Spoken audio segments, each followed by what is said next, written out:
end of times ain't what it seems. Hello friends, this is Sam Chaney reporting for Weaponized News. Today, September 2nd, 2025. Thank you for joining us on this Tuesday edition of Weaponized News. They hit us with a lot. We're on information overload, flooding the zone, as they call it, this Tuesday after Labor Day, heading into September. We have a lot to go over today. Let's get right to it. Showdown in Chicago. Trump says he's going to send the National Guard into Chicago. Says Chicago's the murder capital of the world. We're going to see how all of this sorts out. He's getting big pushback from the mayor there and the governor of Illinois, Pritzker. So we're going to see how all of this sorts out as they attempt to normalize martial law, militarized police state. The mayor Bowser of D.C. has said, go ahead and stay forever. So yeah, I guess you can be safe if you have a militarized police state there. And again, why no local government gets in trouble for their failures? How are they not all recalled out of office, forced to resign? If it's that bad, it is pretty bad in Chicago, at least the shootings, but it's all gang stuff, right? And so what are we going to do? We're going to have the National Guard go fight street gangs in Chicago? That's what it looks like. That's what it looks like is about to happen. So we got all that. We've got quite a bit today. Quite a bit. A federal judge has ruled that Trump can't act as national police chief. And of course, this is all going to go back and forth through the courts. I think it's a lot more clear rolling out the National Guard to states as opposed to DC. We're going to get to all that. A lot to get to today. ICE is using this aardvark-made spyware, and so that's wonderful, of course, to go ahead and hack phones, hack encrypted messages. So that's all wonderful. Violation of our privacy. Who cares? You know what I mean? It's for America. Trump has shot a drug boat, or he's made the order to shot a drug boat, blew up a drug boat, killing 11 people, an alleged Trinidad gang drug boat, allegedly attempting to smuggle drugs, killing 11. So that's escalating, launched out of Venezuela, escalating tensions there. The House Committee on Oversight and Government Reform has released a bunch of Epstein documents, like 33, Ruckus, if you're out there, 33,295. Many of them blacked out because of transparency, of course. Gold has hit a record high. Silver is way up as well. We got more economic news. A little bit more economic news, tariffs, and the back and forth about that. Space Command has moved. We'll cover that. We got a lot of public health news. Bobby Kennedy Jr. says we're restoring public trust in the CDC.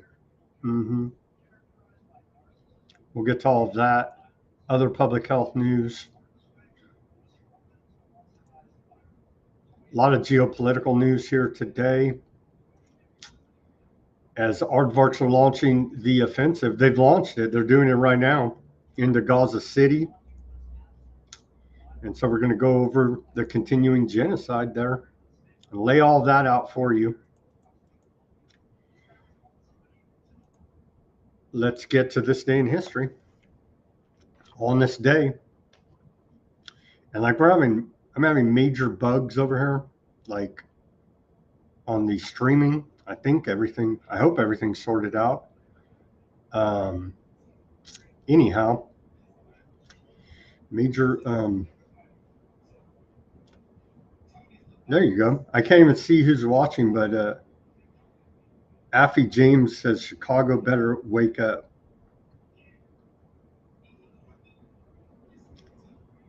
Yeah, well, they have major gang warfare going on there in Chicago. That's for sure. All right, this day in history, and then we'll get to all of this news for you. We may have Thomas from Alpha Mega Energy jumping in as well. So, very satanic on this day of September 2nd, going back to the year 1666. 1666 on this day, Great Fire of London begins at 2 a.m. in Pudding Lane. 80% of London is destroyed by fire. The Great Fire of London. And there are major upheavals in England, in the UK, about nationalism pushing back against all these immigrants, refugees, asylum seekers. And so, of course, it's the classic divide and conquer that the English Empire has turned into a fine science. And so the people there, the indigenous population of UK is upset, right? As you would be with all of these foreigners coming in and not infrastructure to support it, and so on and so on. And massive reports of child rapes of the women, and so on and so on, mass chaos. And so the people of England are standing up, waving their flag, this, that, and the other, protesting, and they're being shaken down and arrested by the police there. And so major upheaval, but it's all part of the divide and conquer strategy, of course. Of course, of course, of course. Moving forward in history, on this day in 1789, U.S. Treasury Department established by Congress. Wouldn't that be a thing? I would be back on the Trump bandwagon if he abolished the Federal Reserve or forced Congress to repeal, pressured Congress, lobbied Congress, however you want to put it, to repeal the Federal Reserve Act and put the issuance of currency and credit back underneath the Treasury, and arrested the heads of all the major banks. Then I would say, wow, you're putting America first. You're really all about it. But until he does that, he's just another puppet on a string of the international bank cartel. I mean, let's be honest.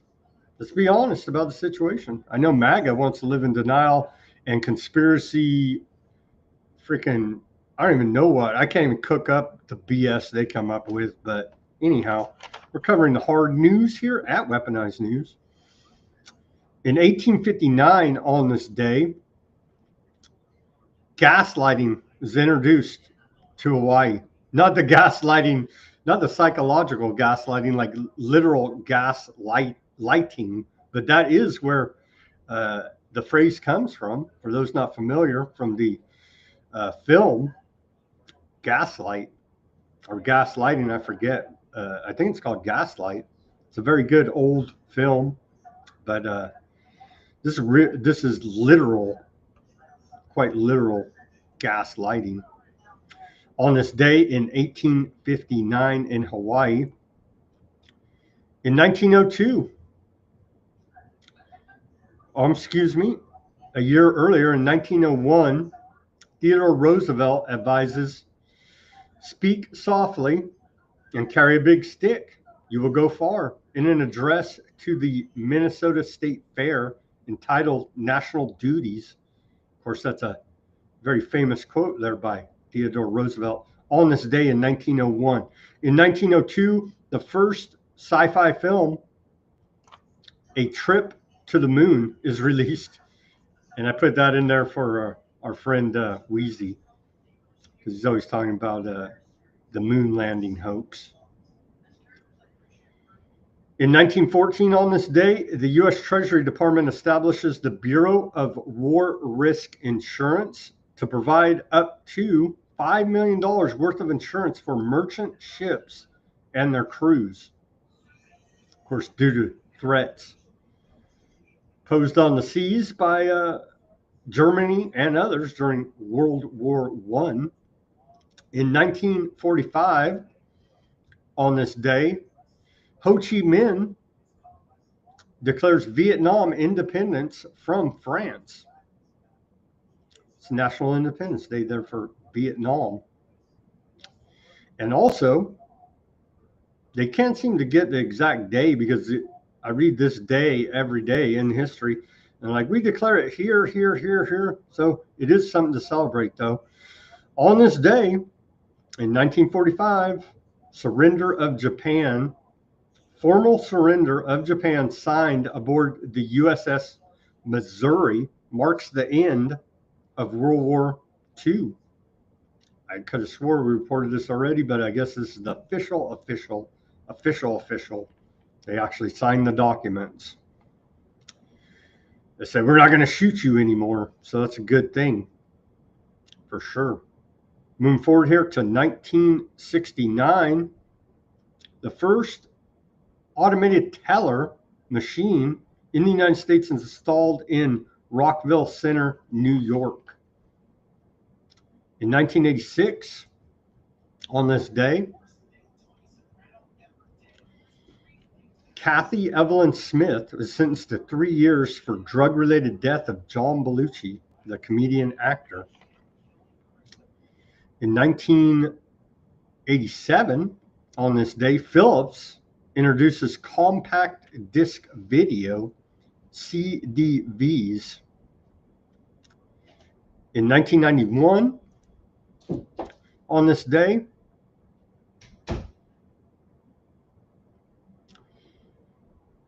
as part of the fall of the Soviet Union, the United States officially recognizes the independence of Estonia, Latvia, and Lithuania. And in 1993, on this day, it was the Day of Peace in South Africa. So, very good there. And then let's get to this day in our civil liberties history. On this day of September 2nd in 1939, FBI memo launches notorious custodial detention index. World War II had just begun in Europe, and national security fears swept the United States. In response, FBI Director J. Edgar Hoover on this day established a custodial detention index of people to be rounded up and detained in case of a United States national emergency. The list reflected Hoover's political prejudices against left-wing and liberal activists, and included no due process provisions for people on the list. ACLU Director Roger Baldwin, for example, was on the list. On July 16, 1943, Attorney General Francis Biddle ordered Hoover to abolish the secret list. Hoover simply changed its name to Security Index and continued to maintain it during the Cold War. It was, Hoover's willful defiance of an order from the Attorney General regarding the custodial detention list was one example of his secret and generally illegal assault on civil liberties from 1936 until his death in 1972. Two of the Bureau's most notorious activities under Hoover were the COINTELPRO program, still alive and well today, and its efforts to neutralize Dr. Martin Luther King under Hoover as the director of the FBI. So they can be criminal and violate all your rights, and it's perfectly fine. National security, they're the government, they're doing it for our own safety. You know what I'm saying? And on this day in 1966, Governor of Alabama, George Wallace, signs a law declaring federal school desegregation regulations null and void. And with that, let's looks like Thomas did jump in there for us. Wizzle McCrae says McCrary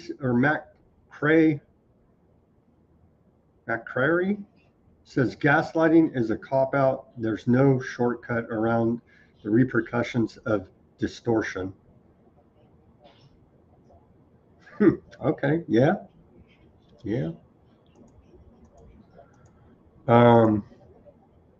Okay, here's our segue.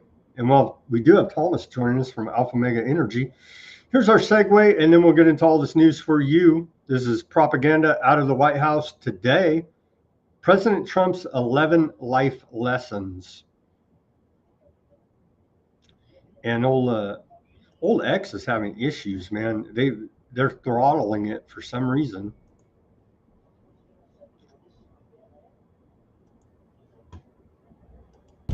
Let me share some of the biggest lessons I've learned from a lifetime spent building dreams. First, if you think that you're too young to do something great, let me tell you that you are wrong. You're not too young. In America, with drive and ambition, young people can do anything. Second of all, and very importantly, you have to love what you do.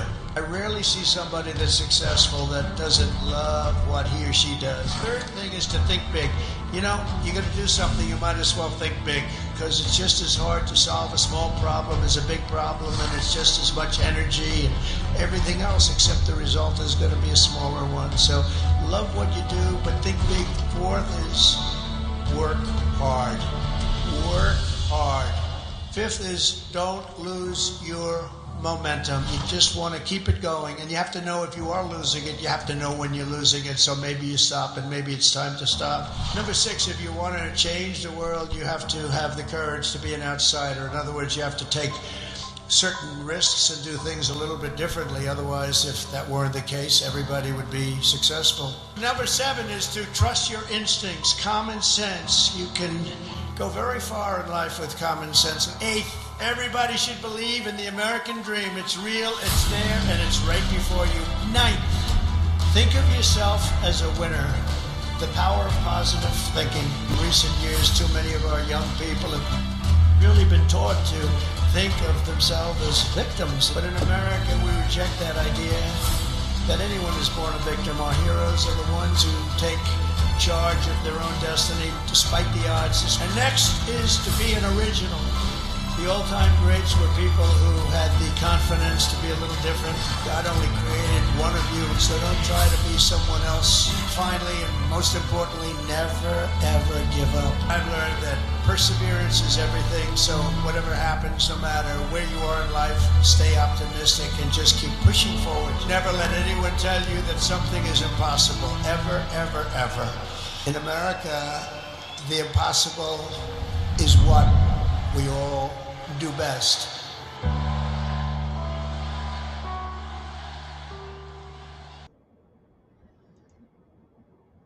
Thomas, how are you doing this Tuesday? Doing all right. Good to be here on Weaponized News. Hello to the Weaponized News family. And that's a good speech, nice motivational speech. You have to do things different. Breakthrough energy, and I certainly appreciate a speech like that. The stock market not doing anything different. Labor Day, first Monday of September, and the big sell-off is finally here. as all of the bad news continues rolling in, the tidal wave of horrible economic news. We'll get to the Traders, economy. Here's something inspiring for you there, Thomas. Chicago's the murder capital of the world. That's what Trump posted. As a back the blue, guy. Vote harder on those. It's a prelude to the National Guard rolling in there. Here is Illinois Governor J.B. Pritzker. For those that don't know, Chicago is in the state of Illinois. Let's hear as Trump has been rattling the saber about sending the National Guard in there for about a week and a half, 2 weeks here now. Here is old Pritzker's response, and then we'll get Trump and the showdown in Chicago. So in the absence of significant federal coordination, we've gathered information from unauthorized patriotic officials inside the government and from well-sourced reporters about Donald Trump's plan, which is to deploy armed military personnel to the streets of Chicago. I'm aware that the President of the United States likes to go on television and beg me to call and ask him for troops. I find this extraordinarily strange, as Chicago does not want troops on our streets. So there's going to be a big showdown there, apparently, between the governor and the mayor. I don't know why he needs well-sourced, what do you say, inside patriotic sources. Trump has said it. I think that was maybe before all this reporting today. Trump says he will order federal intervention in Chicago and Baltimore, despite local opposition. So Baltimore's kind of flying under the radar there. Here is Trump saying it today. Says we're going into Chicago.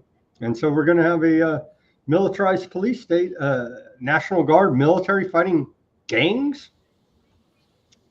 Line up on Chicago, though? Well, we're going in. I didn't say when. We're going in. When you lose, look, I have an obligation. This isn't a political thing. I have an obligation. When we lose, when 20 people are killed over the last 2.5 weeks and 75 are shot with bullets. So let me tell you a little story about a place called D.C., District of Columbia, right here where we are. It's now a safe zone. We have no crime. It's in such great shape. You can go and actually walk with your children, your wife, your husband. You can walk right down the middle of the street. You're not going to be shot, Peter. Is this going to turn into some kind of racial thing? I'm sure with the will, national, course, because most of these are black gangs in Chicago and Baltimore. And you could see them taking a shot at the National Guard, them shooting back, and just all hell breaking loose. Yeah, possibly, but the military is generally, at least on American soil, has a high degree of restraint. The American military, unlike you could say or we're to hope so, we're told so, we're to think so. Certainly, there is a lot of stories from veterans coming out from Afghanistan and Iraq that are completely contrary to that, where they just like Congress, they get away with it with everything that they do there. So that's something to be concerned about, some possibility, but hopefully they will show restraint. But in these kind of situations, I think it makes sense. I don't understand that personally. I would never understood why they would not send the military into, crime-infested cities. You got the military just sitting there doing nothing for years. You have these 500, 700 bases all over the world, and $1 trillion budget for military, and they're doing nothing. Meanwhile, you have literal war on the streets, and you're not going to have the National Guard on the streets to protect the people. To me, it's ridiculous that they will not actually use them as additional police. In the meantime, since they got nothing to do, other than maybe some training here or there, but why don't they actually use them to secure the streets of America? Because of the Posse Comitatus Act. The Posse Comitatus Act of 1878 is a federal law. It prohibits the use of the U.S. Army and Air Force to enforce domestic laws unless explicitly authorized by the Constitution or an act of Congress, and so that's why. But National Guard is kind of in a gray area, and if the governor of the state, as they were saying there, calls the president, the commander in chief, and says, "Hey, we need the National Guard," then it would all be sorted out and no kind of showdown. But now it appears there's going to be a political showdown, of course, because they're both big Democrats there in Illinois and Chicago, and Trump's a Republican, and so it's a Democrat Republican thing. But yeah, they failed, and so my question is, if it's that bad, which it is pretty bad, then hey, something needs to be done about the mayor, the city councils there, the governor even, because why have they let it get this bad, where Trump feels the need, and a lot of people are cheering it on, but it's a slippery slope to militarize police on a police state, and martial law is why we have posse comitatus law. But I do here's some more. The violence over the weekend in Chicago, really bad.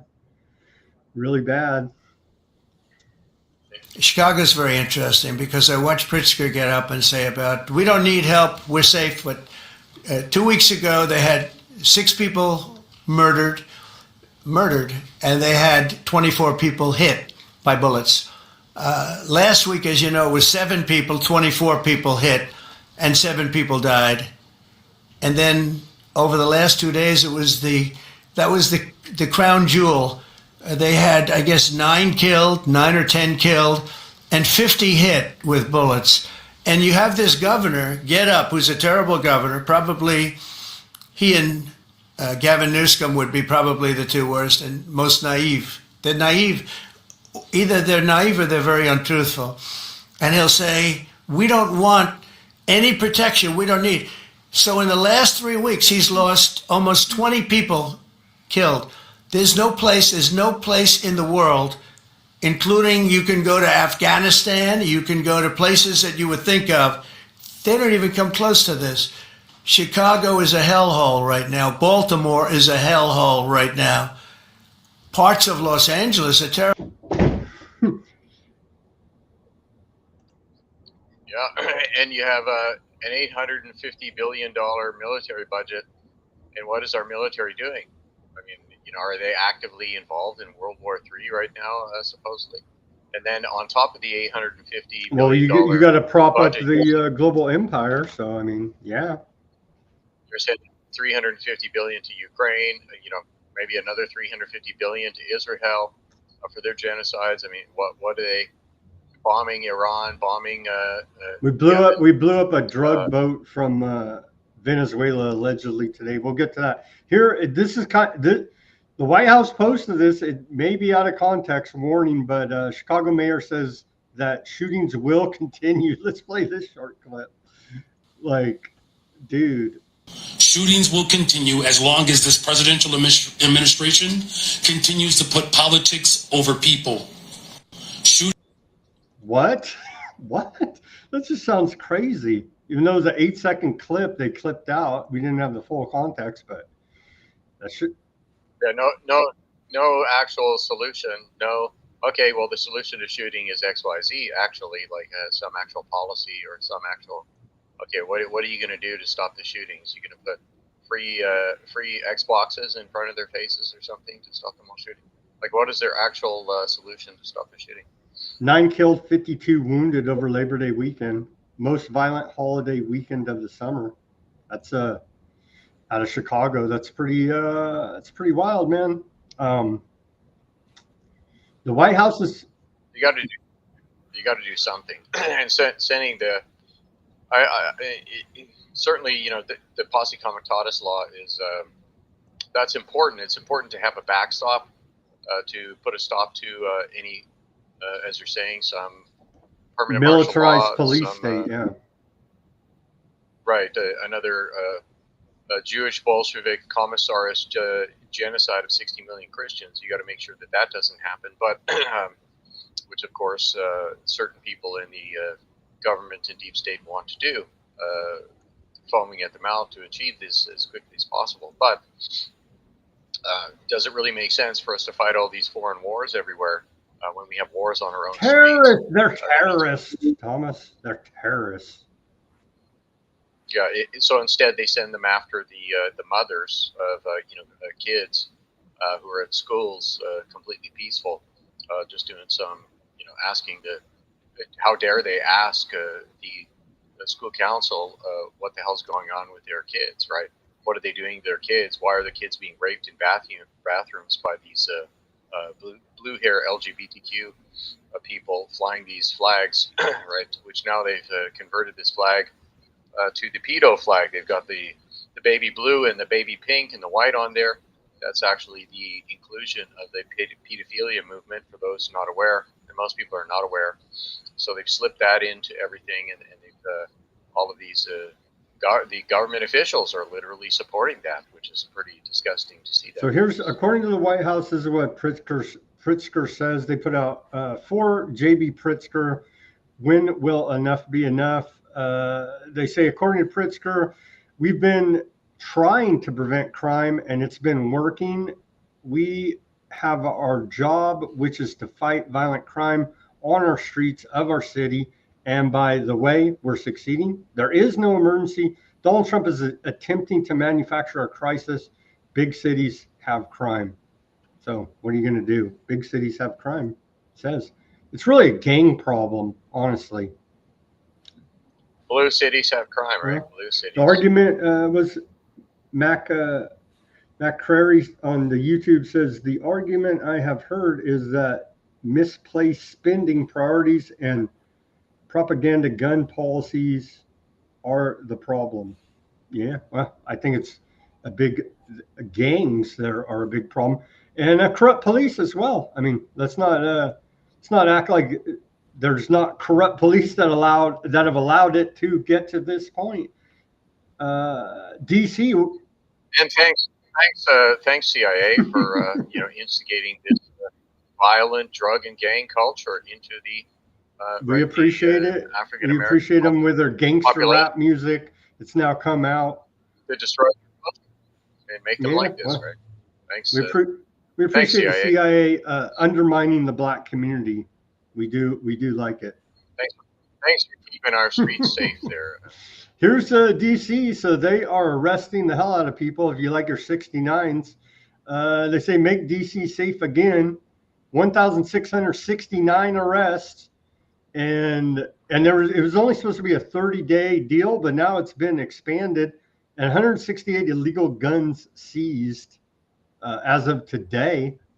And so, how many of those were Fast and Furious guns? Hey, thanks again. How many were sold by the CIA to the street thugs or just corrupt cops in general? I mean, we can't. And the drug culture, I guess I shouldn't be so mean to the CIA, because they do need someone to sell the drugs. See, they got to create a market somewhere. Poor old Judge Jeanine, the Fox News woman, she extends her losing streak as grand jury refuses to indict woman accused of threatening Trump. And so she's now the U.S. attorney for Washington, D.C. She brought charges against Natalie Rose Jones in the middle of last month, and allegedly threatened to kill President Trump. Don't do that, people. Don't threaten any public officials. They'll throw the book at you. But Jones, public defender, she had a public defender sought on Monday to have her sent home after a grand jury refused to indict her. So a grand jury didn't see it as a threat, apparently not enough to issue a federal indictment. So judge rules Trump can't act as national police chief. Headline out of Politico here.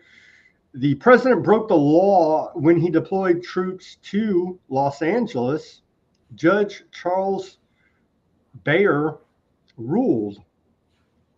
A federal judge has declared President Trump's use of military troops in Los Angeles illegal, barring the Pentagon from using National Guard members and Marines from performing police functions like arrest and crowd control in a 52-page ruling issued by U.S. District Judge Charles Breyer.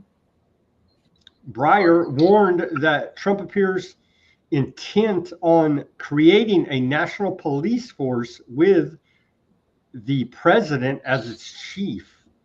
And so that has always been the concern. We're not even supposed to have a standing army here in America, according to the founding fathers, and we blew past that a long time ago. I guess it is a volunteer army, but of course they're pushing back on that. The White House response to this ruling, White House pushes back against federal judge's opinion, calling Trump's National Guard deployment to Los Angeles illegal. Quote, now from White House spokeswoman Anna Kelly, once again, a rogue judge is trying to usurp the authority of the commander-in-chief to protect American cities from violence and destruction. President Trump saved Los Angeles, which was overrun by deranged leftist lunatics, sowing mass chaos until he stepped in, while far left courts try to stop President Trump from carrying out his mandate to make America safe again. The president is committed to protecting law-abiding citizens, and this will not be the final say on the issue. And so it's going to go back and forth through the courts, as you would imagine. They'll probably try to take it all the way to the Supreme Court. And again, the government can't and won't keep you safe.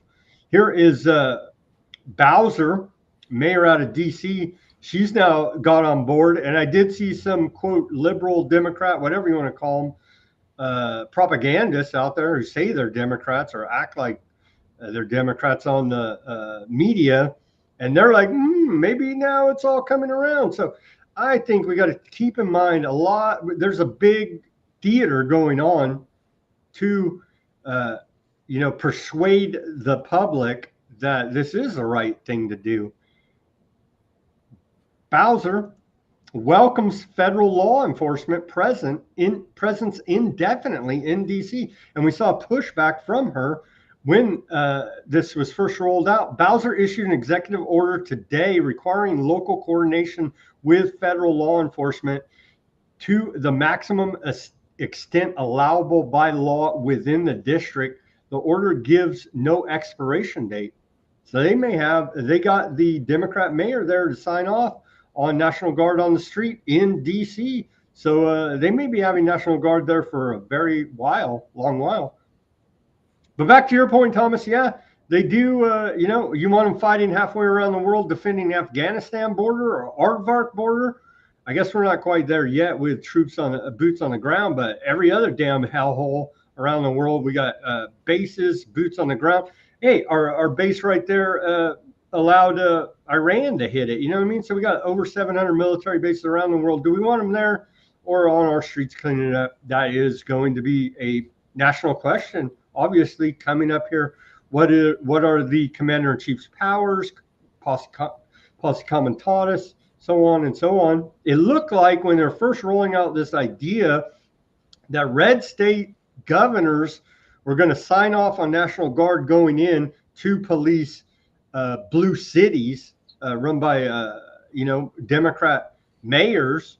It looked like that was the initial plan, but now they're just going straight at Democrat states and cities. So it looks like maybe they did a head fake on us there and just are going straight at the big problem, Chicago, obviously there. But again, it's, do we want our National Guard fighting, black street gangs in Chicago and Baltimore? Because that's what it's going to come down to, and illegal alien gangs as well. You got the MS-13s and all these other Trade de Ragua and all these other illegal alien gangs, Latino gangs. Why wouldn't we? I mean, if that's where they're killing the Americans is on our own streets, right? It's not overseas that they're killing the Americans somewhere in some foreign country, right? This is just Israel doing their new American century conquering projects and using America as a proxy state. That's what all of this is. Like, shouldn't we actually deal with the crime in America? I mean, it should, if you want to deal with that, of course, as you always say, you got to go top down, and they're obviously not willing to do that. Child pornographer Hunter Biden, Hunter Crimson, is still free, still walking free. Yet everybody can watch his. He got right, pardoned. his, He got child pardoned, and he's an artist now. All right. Right, yeah. So you got to support that. He's got some Web3 shit coins, so you got to support crypto. Poor people are always caught in the middle. Indeed, the poor people are caught in the middle, and children in America are caught in the middle. You're going to like this next story here, Thomas. ICE secured access to Graphite, a powerful aardvark-made spyware from Paragon Solutions, capable of hacking phones and encrypted apps like WhatsApp and Signal. Graphite lets ICE track locations, read messages, access photos, and even turn phones into listening devices. And so isn't this wonderful?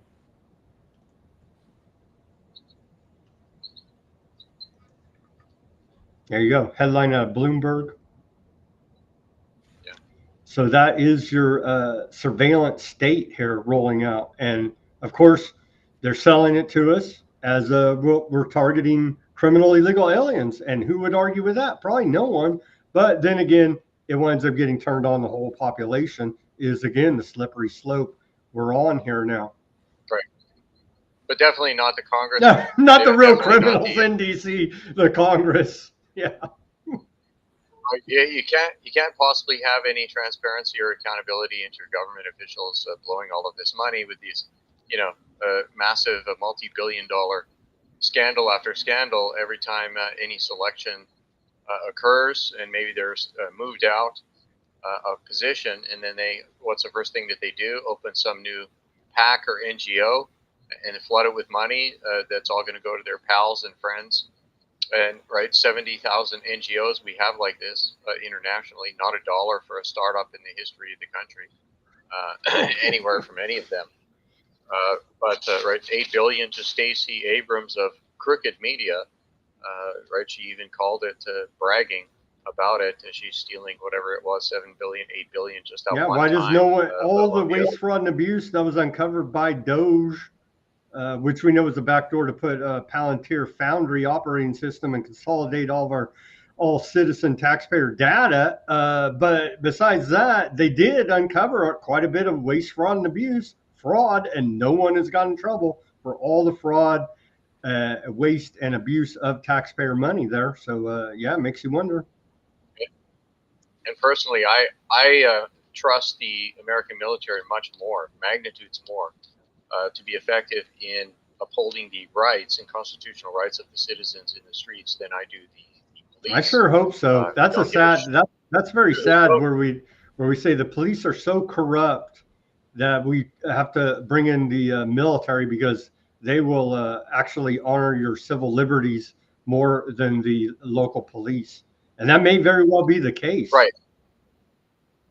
And they're used to delineating and differentiating a complete and total difference between the actual citizens, innocent civilians, and actual criminals that are. Well, make no mistake, the military threat. are trained killers, right? I don't think the police are trained killers, but the military are trained killers.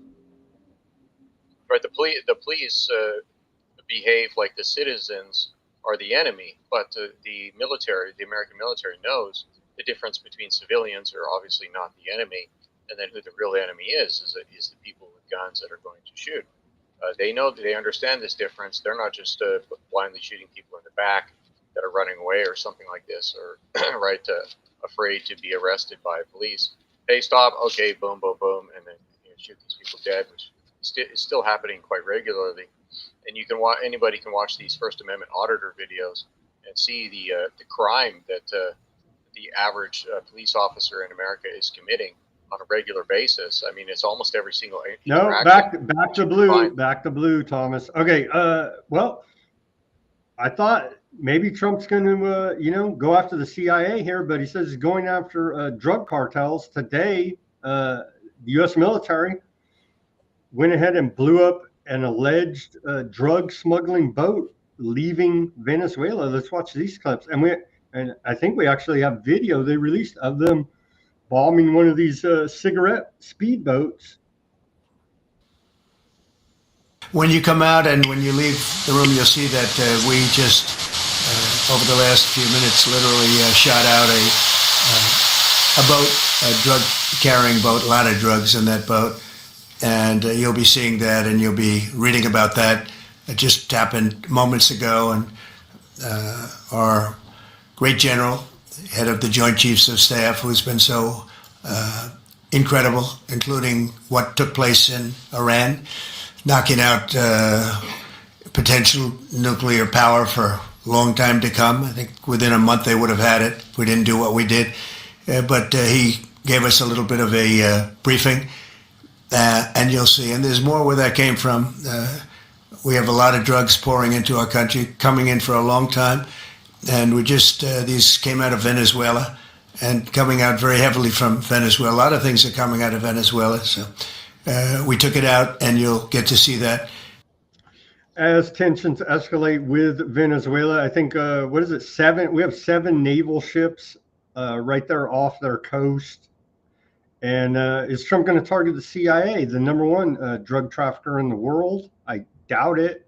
Here's little Marco, Secretary of State. He says, President just announced moments ago, today the U.S. military conducted a lethal strike in the Southern Caribbean against a drug vessel which had departed from Venezuela and was being operated by a designated narco-terrorist organization, Tre Diagra.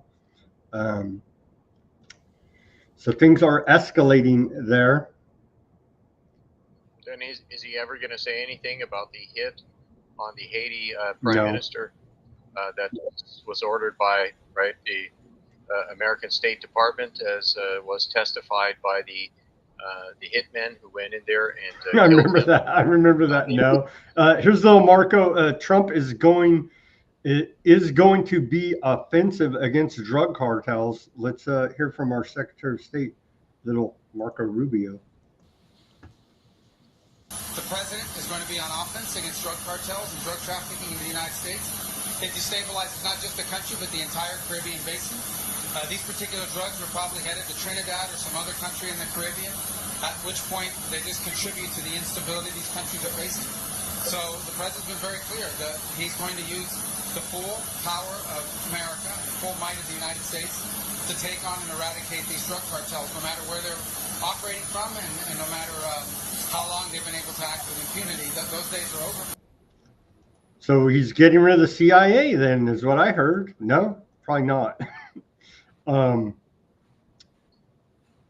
Here's a little bit of filtering of the the criminal money laundering of the CIA and all of these NGOs. A tiny bit of filtering of it, but of course they're keeping it under wraps. A lot of it, they just publish the really salacious political stuff, and that's it. But the rest, it was great what Doge was doing. But strangely, where is it? Right? It didn't. The Republicans got rid of it as well because they were. It was all a cover. It was all a cover to bring in Palantir, technocracy. Here's a video of this alleged strike. Let's take a look.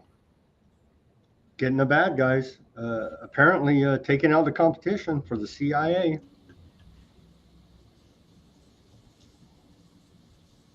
Boom. Got him.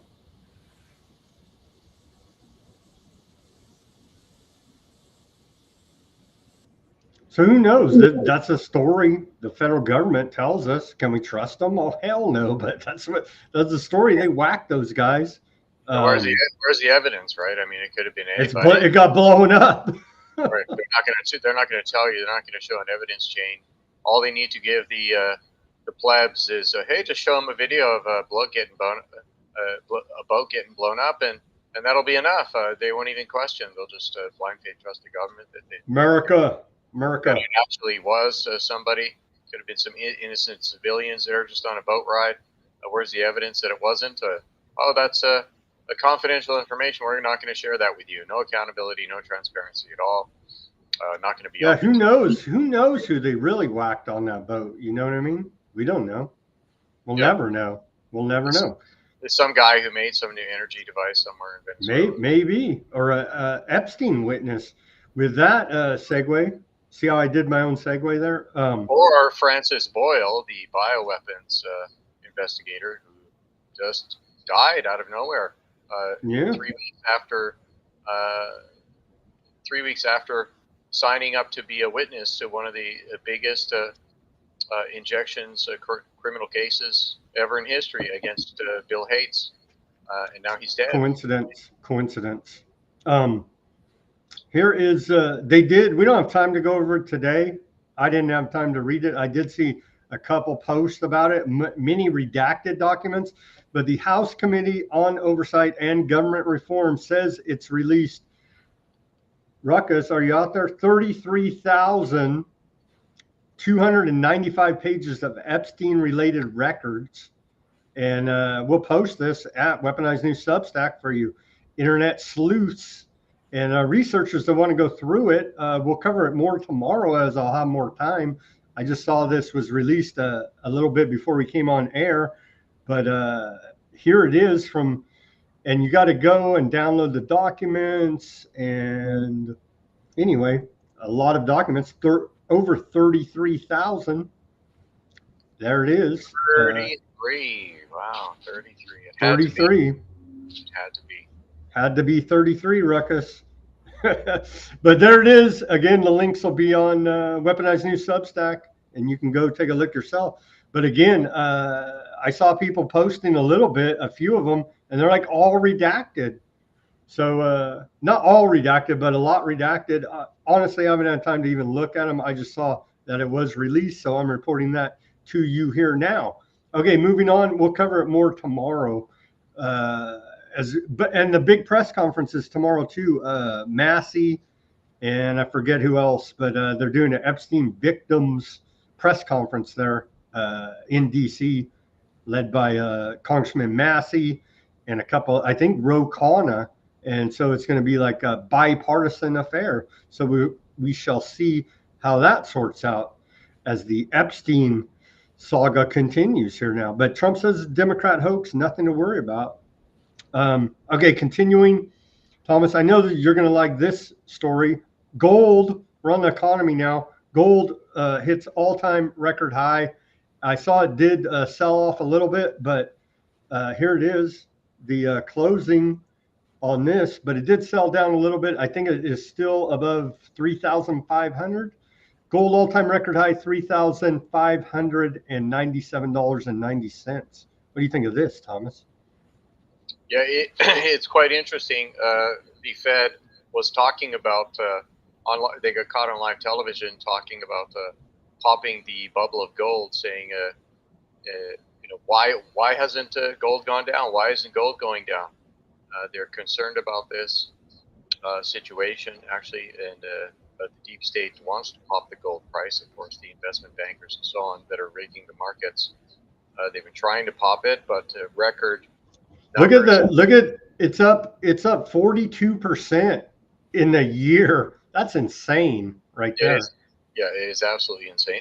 This is tulip mania on steroids, like nothing else. Of course, and we see.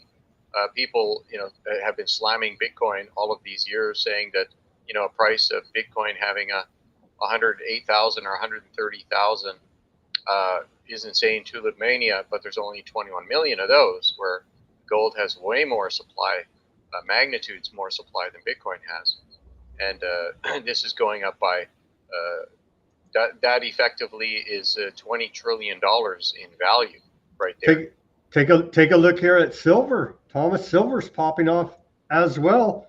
$41.67. It's up 47% in a year. That's freaking insane, right? Right. So you got magically $20 trillion more of money of worth, like in this metal. Like, did they invent 20,000 factories or something like that the gold magically produced in the world? Where is the additional asset value? It's all a fictitious number. It's all a fugazi. It's all a fugazi. The Bank of England or London, whatever. The City of London sets the gold price, right? I thought that's how it goes. The London Gold Cartel. Yeah. they set this. So let's look at this spike chart here a little bit here. It is completely taken off. That's a massive spike there, all the way up to 3,538, and I think it's probably going to go higher. But then gold generally goes up like crazy, heading into a recession, and then once the recession begins and starts to deepen, then the gold price collapses. We've seen this through history, time and time and time again. That's what occurs. So we're getting the run up a little bit early because the recession is not quite here, but it is looking like there is going to be. There certainly is a recession, but not in the GDP figure. There's no recession, right? So there's the recent spike there just in the last couple months, and if we zoom out to what gold has been doing, of course, it's been going just straight up, and you could say nothing goes straight up, but gold has been going straight up for 20 years now, effectively, and it's manipulation like crazy. Of course, the gold frauds on every single channel and sponsoring all of these new narrative independent media. They're all saying that gold is rigged downward, actually, right? Which, I mean, it's just ridiculous. Who's doing it? They don't know. They don't have anybody to even point the finger at who is supposedly rigging the price of gold downward. Transgenders are. And we go back to, here's just 2020, gold at 2,000, and then we had a drop here to 1,600, right? So you had a pretty good sized drop there, 20%. It went down, and that was over a 2-year period. And from 2012 to 2016, gold dropped by 50%, and now you have this massive spike here, and there's evidence it was resisting. It was being sold off at 3,500, and I was looking into how much of the gold bullion dealers and the general gold dealers, what are their positions? And the bullion dealers and the gold dealers, they were short gold 6 to 1, 2 to 1, and 6 to 1 relative. So they were all short. So what do they know that everybody else doesn't know?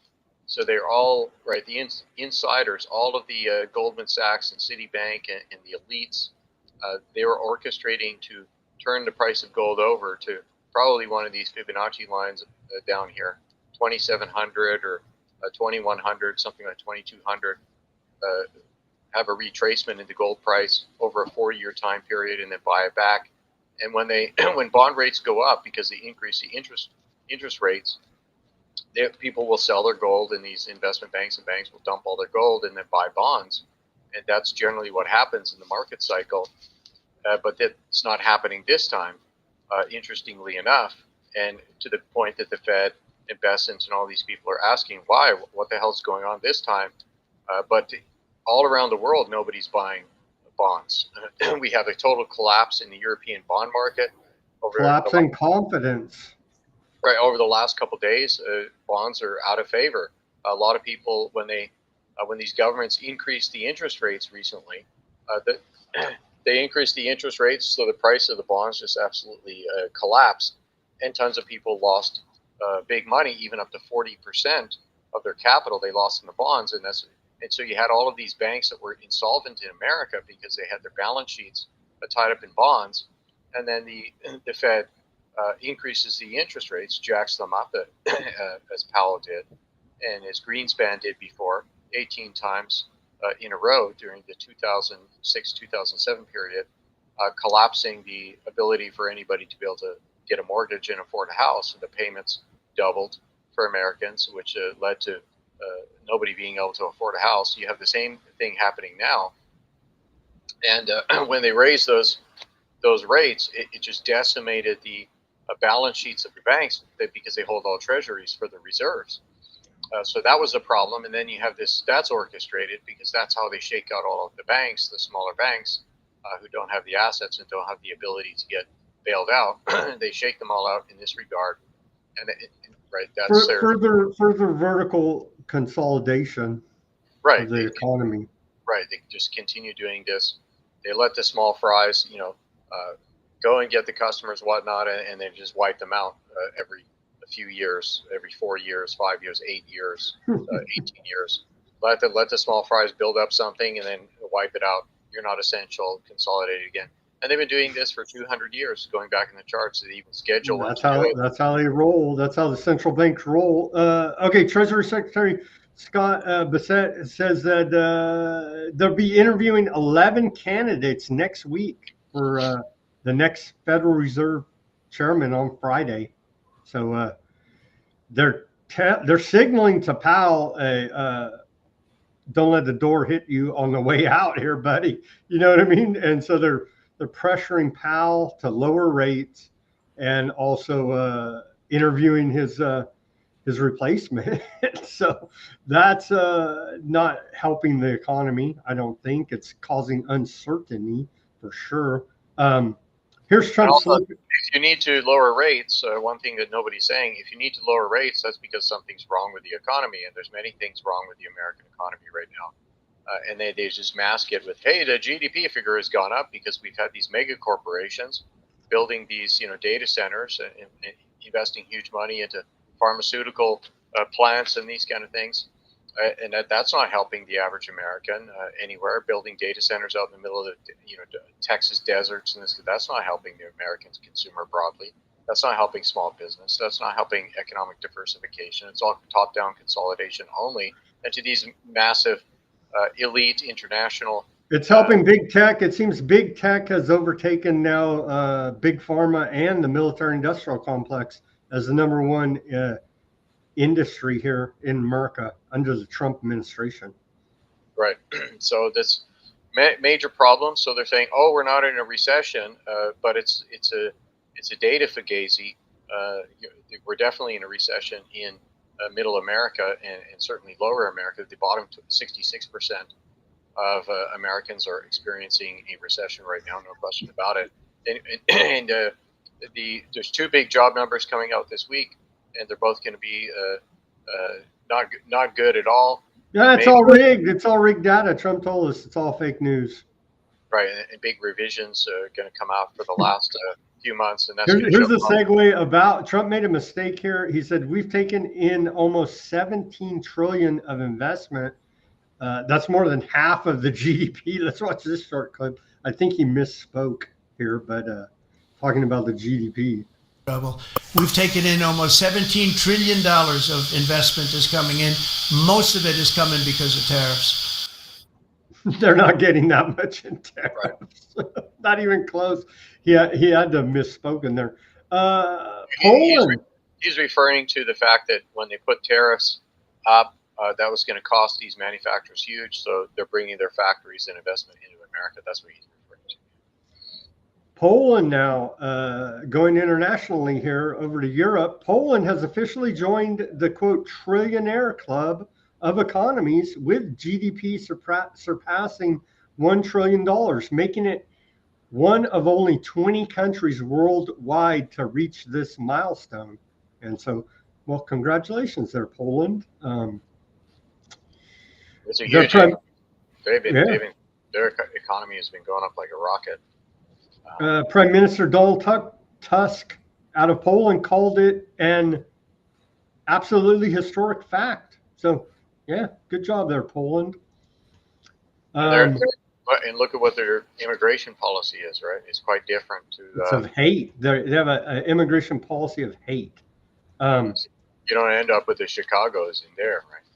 Here, Ruckus, check out. You can see the gold leaf on everything here in this clip at the White House. Speaking of gold, we're in a trade war now with India apparently, and so BRICS is taking form here now. We're pushing them away and leaving them no choice but to try to develop this alternative to Western banking system with the BRICS now. Reporter asked Trump here, well, we'll play the clip. Are you considering taking away some of the tariffs you imposed on India? Trump says no. Of course, the claim is India is buying Russian oil, fueling the Russian war machine. But America's buying Russian uranium and other minerals. But that's a very hush-hush. So it's rather puzzling why Trump is turn the screws on the tariffs on India because he's pushing them right into the arms of Russia and China and other BRICS countries. But check out the gold leaf, very gaudy, over the top, at the press briefing room here at the White House from Trump about the tariffs on India. Now, look at all that gold. It's pretty ridiculous. Are you considering taking away some of the tariffs that you've imposed on India? You had posted. No, we get along with India very well, but India has, you have to understand, for many years it was a one-sided relationship. Only now, since I came along, and because of the power that we have with tariffs, India was charging us tremendous tariffs, about the highest in the world. They were about the highest in the world, number one. And we therefore weren't doing much business with India, but they were doing business with us because we weren't charging them. Foolishly, we weren't charging them. So they would send in massive, everything they made, they'd send it in, pour it into our country. Therefore, it wouldn't be made here, which is a negative. But we would not send in anything because they were charging us 100% tariffs. And, I'll give you an example, Harley Davidson. So that's they're changing up the story a little bit. Originally, the story was they're hitting them with these tariffs because of buying the Russian oil, but now they're changing it up a little bit here. Well, India has had very high tariffs on American goods. On average, across all goods, it according to Graphite is 13.8%, one of the highest among all major economies. A simple average tariff rate was 39% at the end of 2024. Agricultural goods with lower rates from 5 to 30%, but many American products like motorcycles, whiskey, and other things over 100%.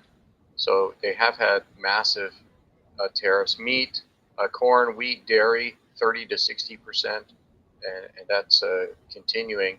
Then they announced retaliatory tariffs in 2018 from 10 to 50% as well on various American products. But of course, the hate Trump media is never going to talk about that. They were putting tariffs in under Obama, Biden before, many times, the Trump administration as well. So India has been,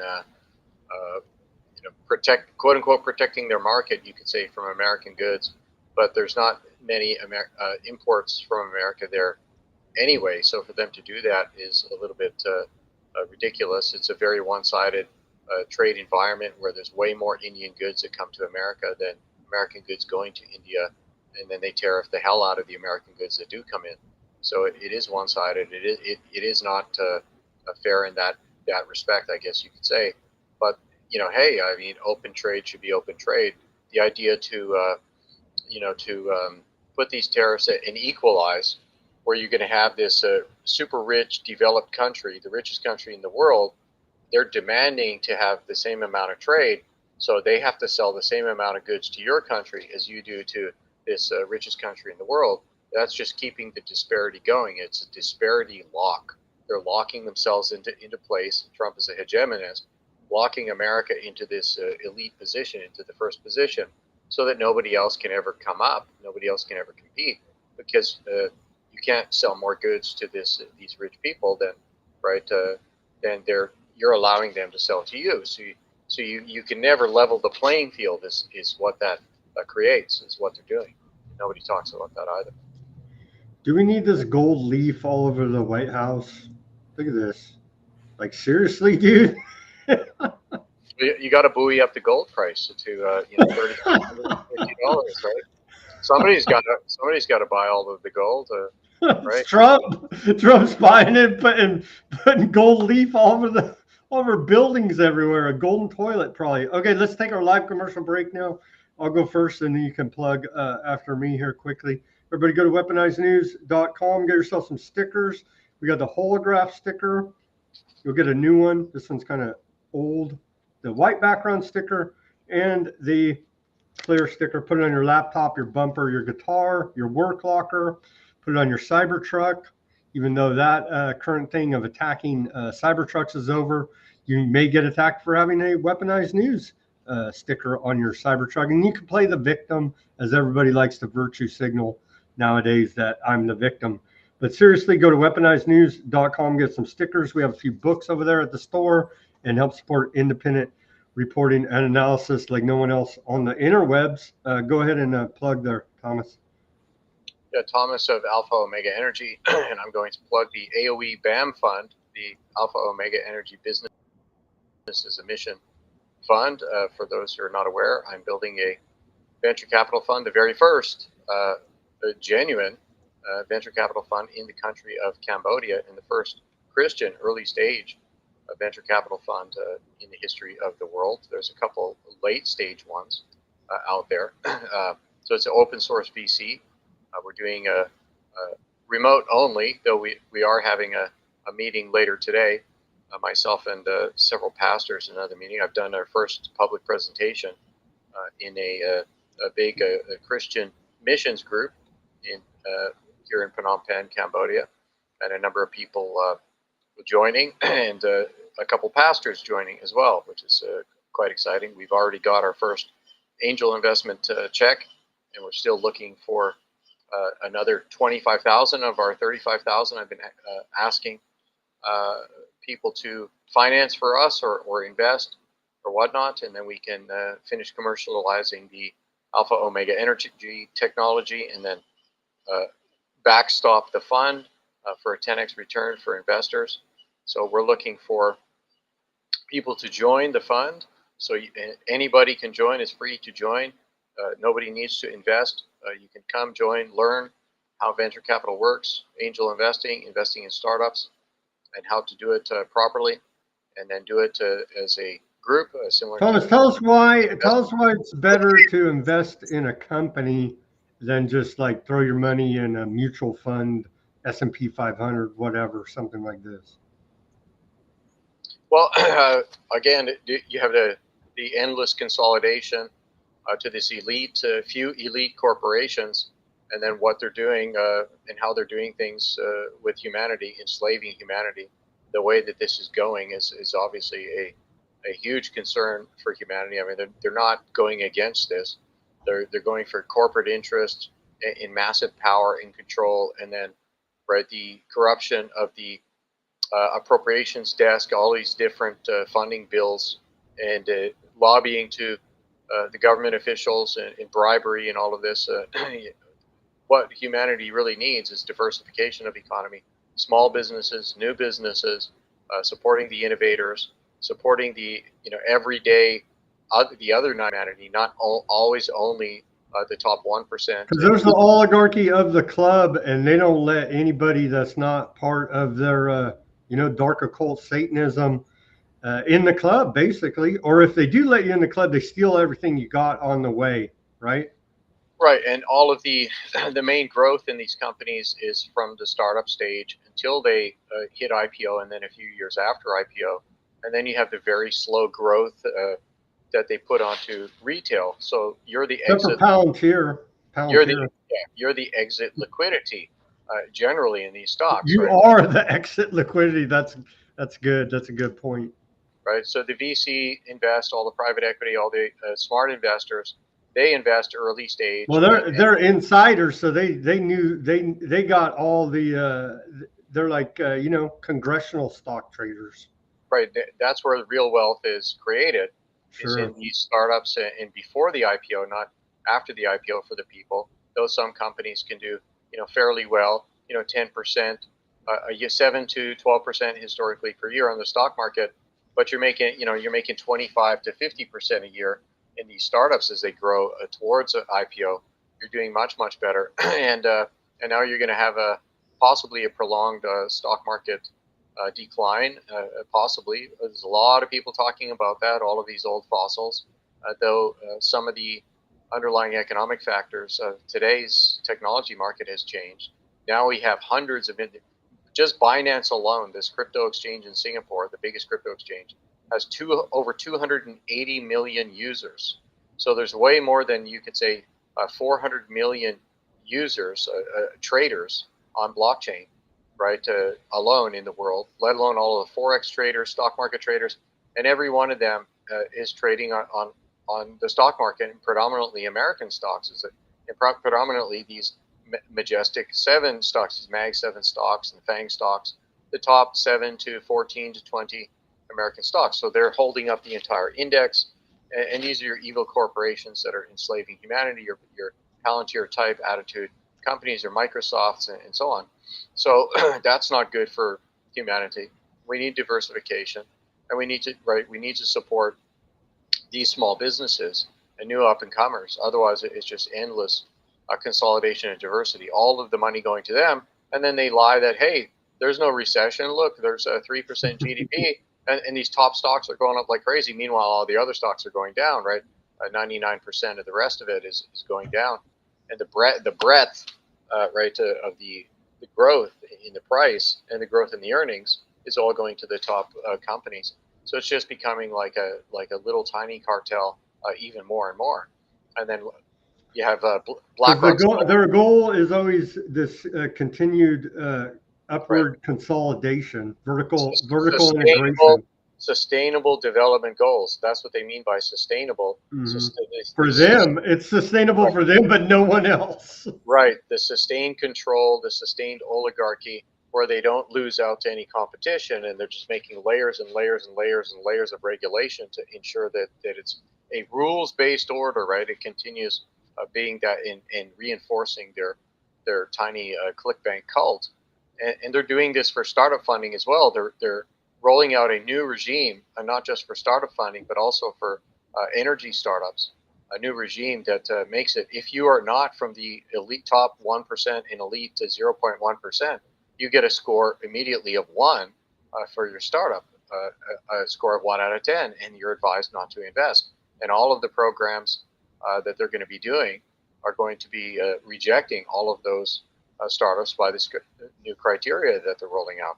And that's being done by World Economic Forum members who orchestrated that, former policy directors of World Economic Forum, which now Larry Fink of BlackRock is running and in control of, right? So it's very crucial for people to support your local businesses, support your innovators, sell your gold, sell your bankers' bars, your golden calf, satanic bars. Stop financing these Rothschilds for the tulip mania, and support your local innovators, support your local startups, support guys like Sam Chaney instead. All right, Thomas, let's go to Space Command has moved its headquarters from Colorado Springs to Huntsville, Alabama.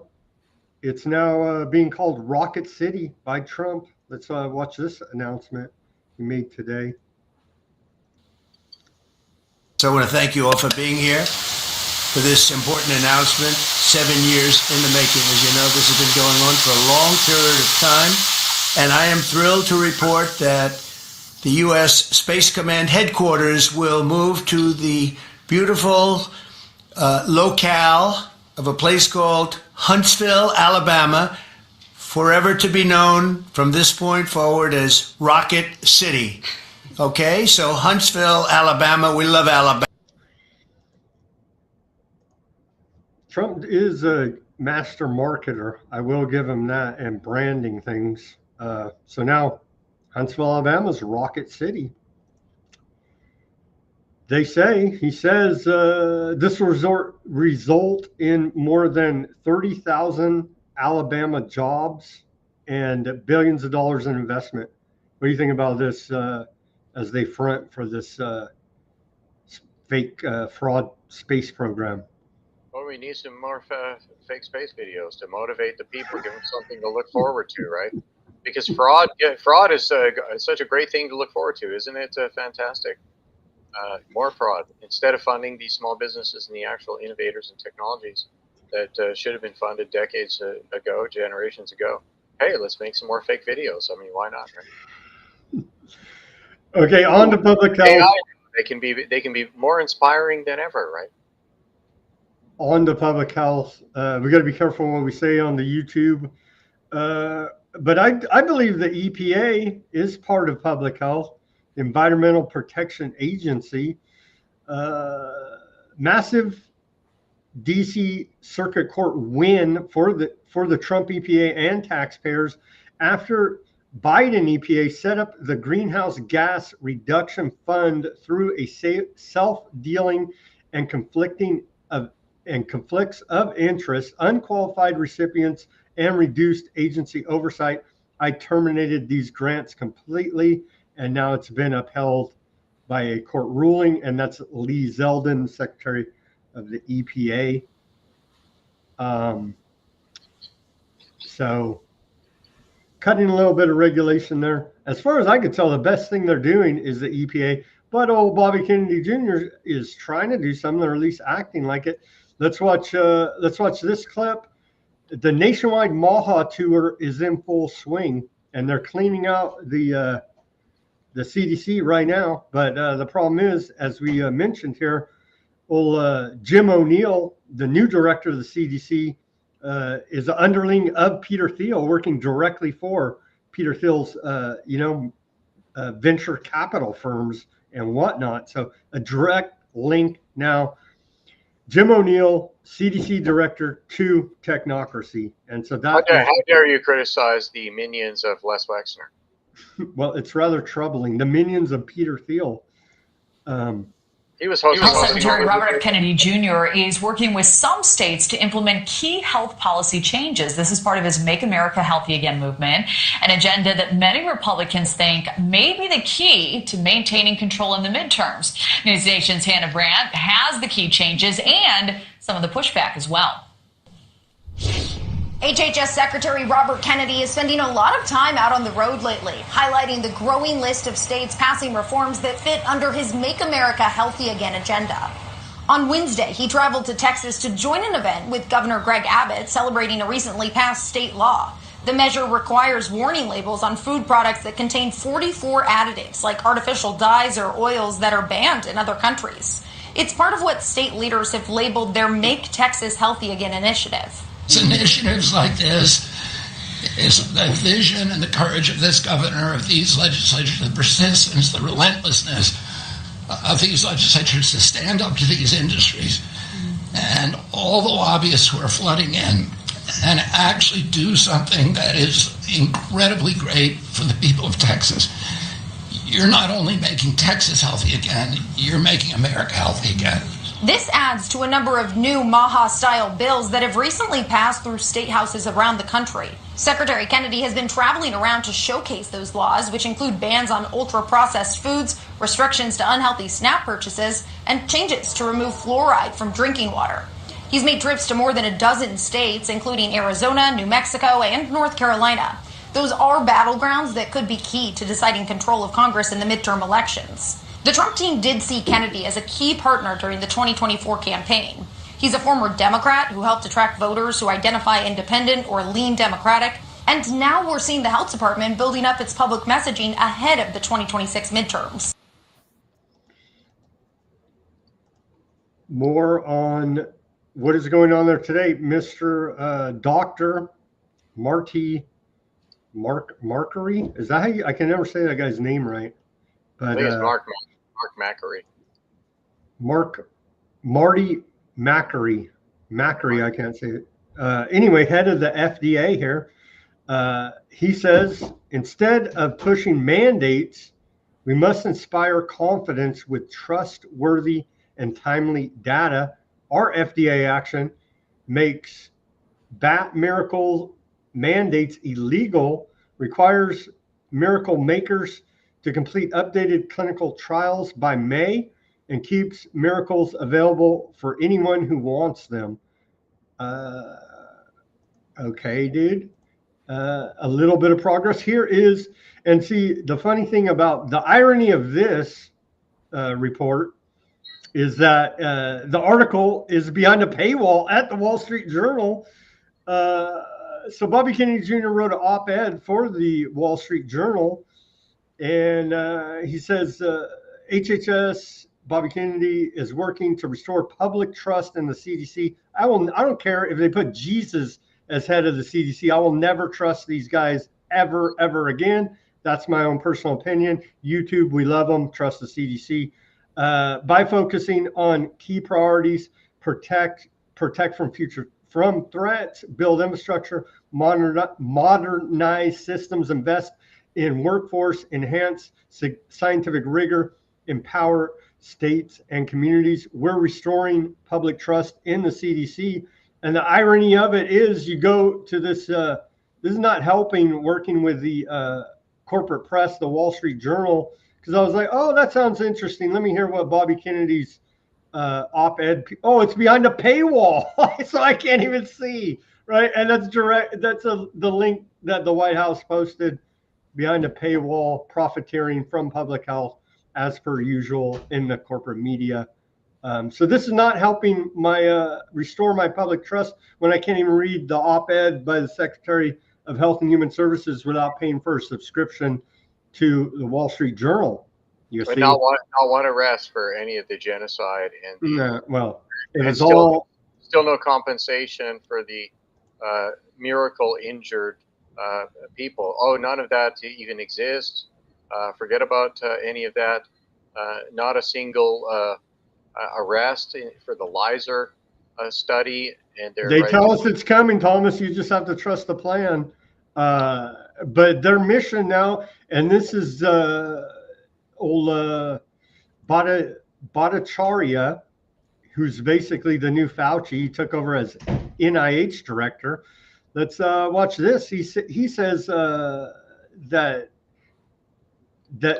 their clear messaging. Their mission now is to restore the public's trust in public health, NIH, FDA, CDC, all of these characters. They should all be, done away with. But that's just my opinion here at Weaponized News. What do I know about public health? Just been covering it for through the whole medical intervention period. But let's listen to this report. By the way, Laura Trump is over there at Fox News giving us this message. So that is rather conspicuous as well. But here's the National Institute of Allergy and Infectious Disease, Bhattacharya, and he kind of pushed back a little bit against the medical intervention, that went on in the last 5 years. Anyway, let's hear about how he's going to rebuild public trust at NIH. Once the crown jewel of American science, but during COVID, it became a political weapon. Unelected bureaucrats like Anthony Fauci pushed school closures, mask mandates, and vaccine promises that never held up. And millions of families suffered the consequences. The damage to the public trust was enormous. Now under President Trump, the NIH has new leadership. Dr. Jay Bhattacharya, one of the few who got COVID right from the start. He's setting the agency's priorities straight. He's shutting down unsafe labs, pulling politics out of research, and driving resources towards what actually matters. Are we allowed to even say that? I don't know. They said it on Fox News. Are we allowed to question biology? Now we can't. Now we can say, "Hey, I love the miracles," and what the hell? And they'll be like, "You're censored." You know what I mean? It's like just so ridiculous. And we're not even allowed to question the biology of the Fox News presenter either. That's cold-blooded, man. That's cold-blooded. Okay, let's move on here. Fortunately, we have this fake trust a plan, this fake vaccine vaccine safety research foundation. So if you're concerned about what's going to be happening, let me zoom up on this here so people can see it a little bit better. We got these, and YouTube will love this, that I'm pushing back against the conspiracy theorists. There you go. There you go. See, YouTube, we're on your side. We trust the science, and we're not trusting these jokers. Right. So we have the Vaccine Safety Research Foundation. They call themselves, of course, I guess you could say headed by Steve Kirsch, famous best friend of Bill Gates, remdesivir salesman for Gilead. And he insists that the PCR test is the gold standard a test. Of course, there's nothing wrong with it. Airborne viruses are completely real. You can trust in them. The science is unquestionable. And he's been on with these other conspiracy theorists, the information super spreaders from the super spreaders list, the misinformation super spreaders. And he's been paying, awarding millions of dollars to people like Fauci and all of these COVID czars, meeting with them for so-called debates, kind of fake debates, orchestrated debates. and awarding them millions of dollars to do this, and then funding these guys here. One of them, Kevin McCairn, brags about his history running the online misinformation and disinformation centers for the government, and was exposed by some of the others who turned even more conspiracy theorists than him, I guess you could say, and exposed that they're all being paid to cover this up and cover up the origins of COVID, whether this was had some kind of advancement engineering in a lab or not, which McCarran was endlessly fighting to claim that that's not happening. Well, the official story from the government, YouTube, is that from America's official story is it came from Wuhan lab leak, and then China's official story from their government is it came from Fort Detrick. So right. You tell me which way it goes. Official government story there, YouTube. Right, and McCarran was insisting the entire time and just absolutely slandering with the most vitriolic slander anybody who would dare say that there was anything to do with the lab at all. He was on that side of it the entire time, though slightly changed. And Kevin McKernan, who everybody says, he's insisting that it's only a tainted vial issue. It's only a manufacturing defect issue. It has nothing to do with the actual design of any of these technologies whatsoever. There's nothing wrong with the actual design technology.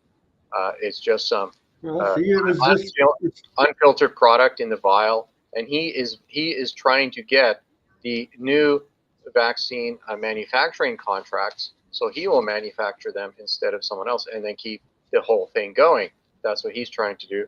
This guy, Major Thomas Haviland, retired from the military, supposedly retired from the military, and of course the military is famous for the 60,000 plus controlled information and misinformation agents online, and this guy has connections to that that unit, and he's working with these people, and they've been supposedly investigating, they claim, the clots, the white calamari clots, and trying to say what is inside of this and what this is coming from, but then they totally dodge from the actual product and the molecules inside of these shots and any involvement there.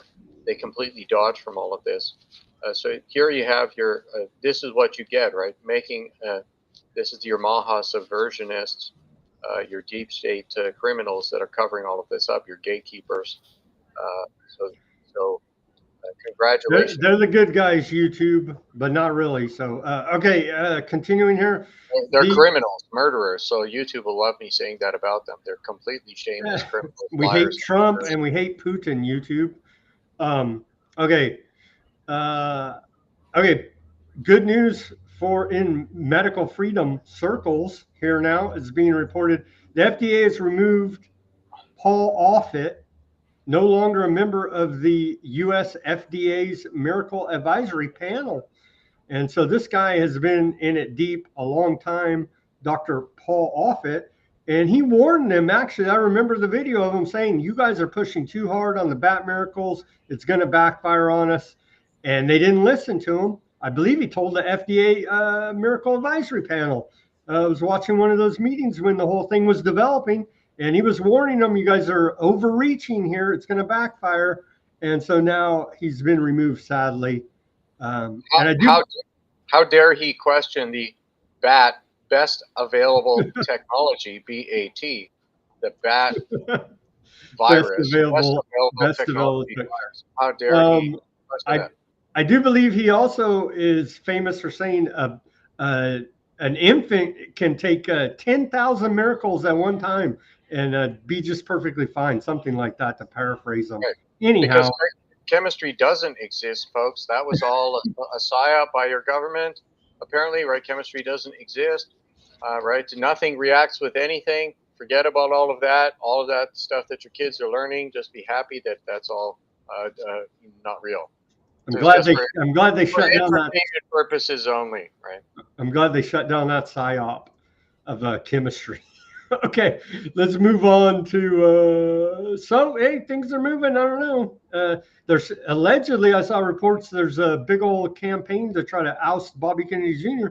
So people are not happy with what he's doing there, and they just got rid of this other guy, this guy with the never mind. We'll get in trouble if we go too deep on that on YouTube. Anyway, looks like maybe things are going in a positive direction. It looks like possibly on the public health front as we regain trust in our public health authorities here now, YouTube. Okay, on to geopolitical news. The last part of the show, there's this big, we'll skip that. Yemeni armed forces, as Aardvark land whacked a bunch of them. We reported yesterday over the weekend. Yemeni armed forces announced that it targeted Aardvark land's general staff building in Tel Aviv. And it was reported that it was shot down. Let's see. So they're still shooting at them from Yemen, the Houthis.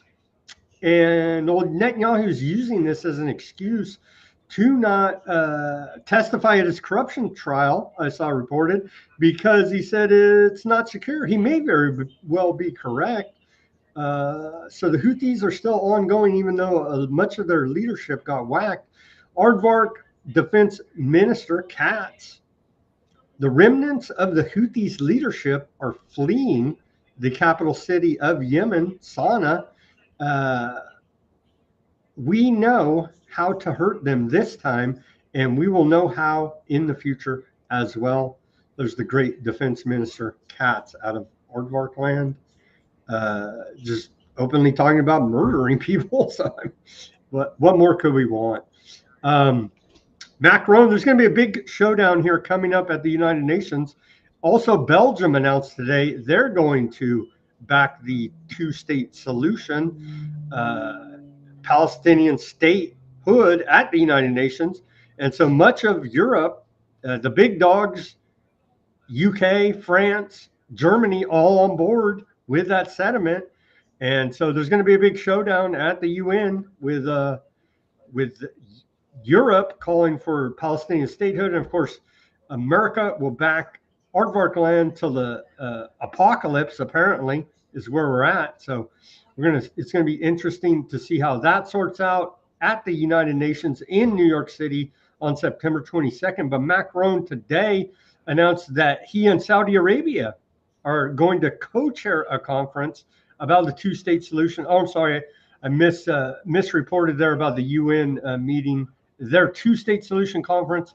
Strange bedfellows here, Saudi Arabia and France. They're going to have their own conference in New York on September 22nd. And so that is a strange mixing there of France and Saudi Arabia to bolt. And you throw in UK, Belgium, Germany. And so you could just say Europe, basically, at this point. Since the fall of Assad's government in Syria in December of last year, about 850,000 Syrian refugees have returned to Syria who had fled due to civil war and oppression by the government. It's being reported.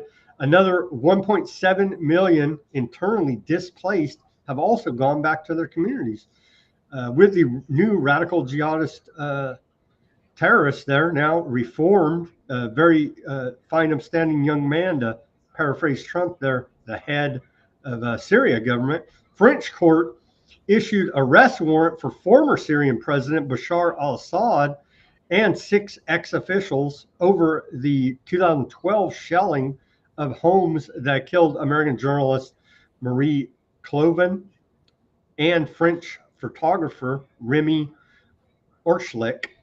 And so now they have an arrest warrant out for him. EU defense spending hit a record 343 billion euros, and in dollars, that's $402 billion in 2024, setting a new record. And it's estimated this year, 2025, will be 381 billion euros. And an estimated $446 billion. So looking to set a new record there as they kill as many Russians as possible. YouTube, that's the wonderful thing, right? And let's talk about Emmanuel Macron, since we're on Macron. Macron had this incredible speech, this really psychotic speech about the Freemasons. Let's show that.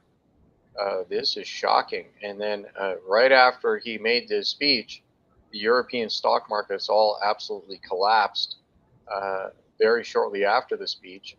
It was incredibly shocking here. Macron stated that Freemasonry is leading a vital struggle for the benefit of humanity. So he was speaking at the Grand Lodge de France in Paris, the Freemasons' Grand Lodge. Macron remarked that the Freemasons' insignia has long been the focus of conspiracy theories. Macron encouraged Freemasons to take pride in their support for the euthanasia bill, calling it the battle that matters. The battle that matters is the battle for genocide, right? Let's watch this video here. 33, Ruckus. Yeah, amazing. And then, kaboom, the stock market popped, went down like... Que la franc-maçonnerie est aux avant-postes de la bataille et qui importe si nous voulons façonner le siècle pour le bien de l'humanité. Ainsi, I'll read that since it's a little bit small. There is some captions here. So let's go back here. I'll read that. It's only 53 seconds. Let's make sure that we get that. Necessary as Freemasonry is at the front. The battle that matters, if we wanted to, shaping the century for the good of humanity. Shaping the century for the good of humanity. The insignia of the Freemasons is undoubtedly the fact that Freemasonry has always been the target of conspiracists, obscurantists,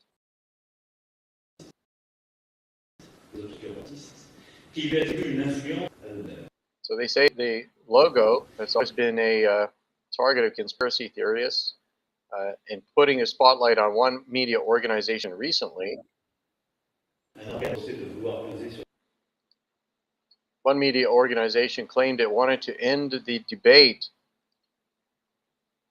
wanted to influence the debate on the end of life.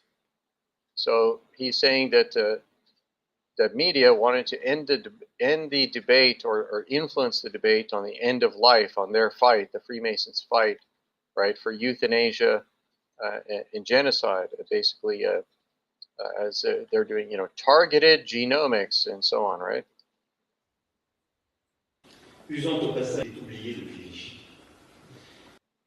So he says an iconography, he's referring to the fight for the end of life as an iconography, literally an iconography that's been forgotten for life. I mean, figure out that. The end of life has been an iconography forgotten for life. So he's basically saying that this Freemasonry symbol has something to do, this is from Macron, has something to do with some kind of symbology, like the meaning of this has something to do with the end of life.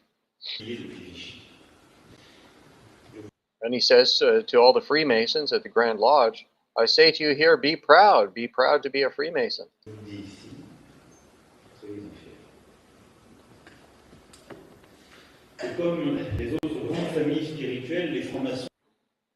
And be proud, the other great spiritual families, he says, for them to be proud also.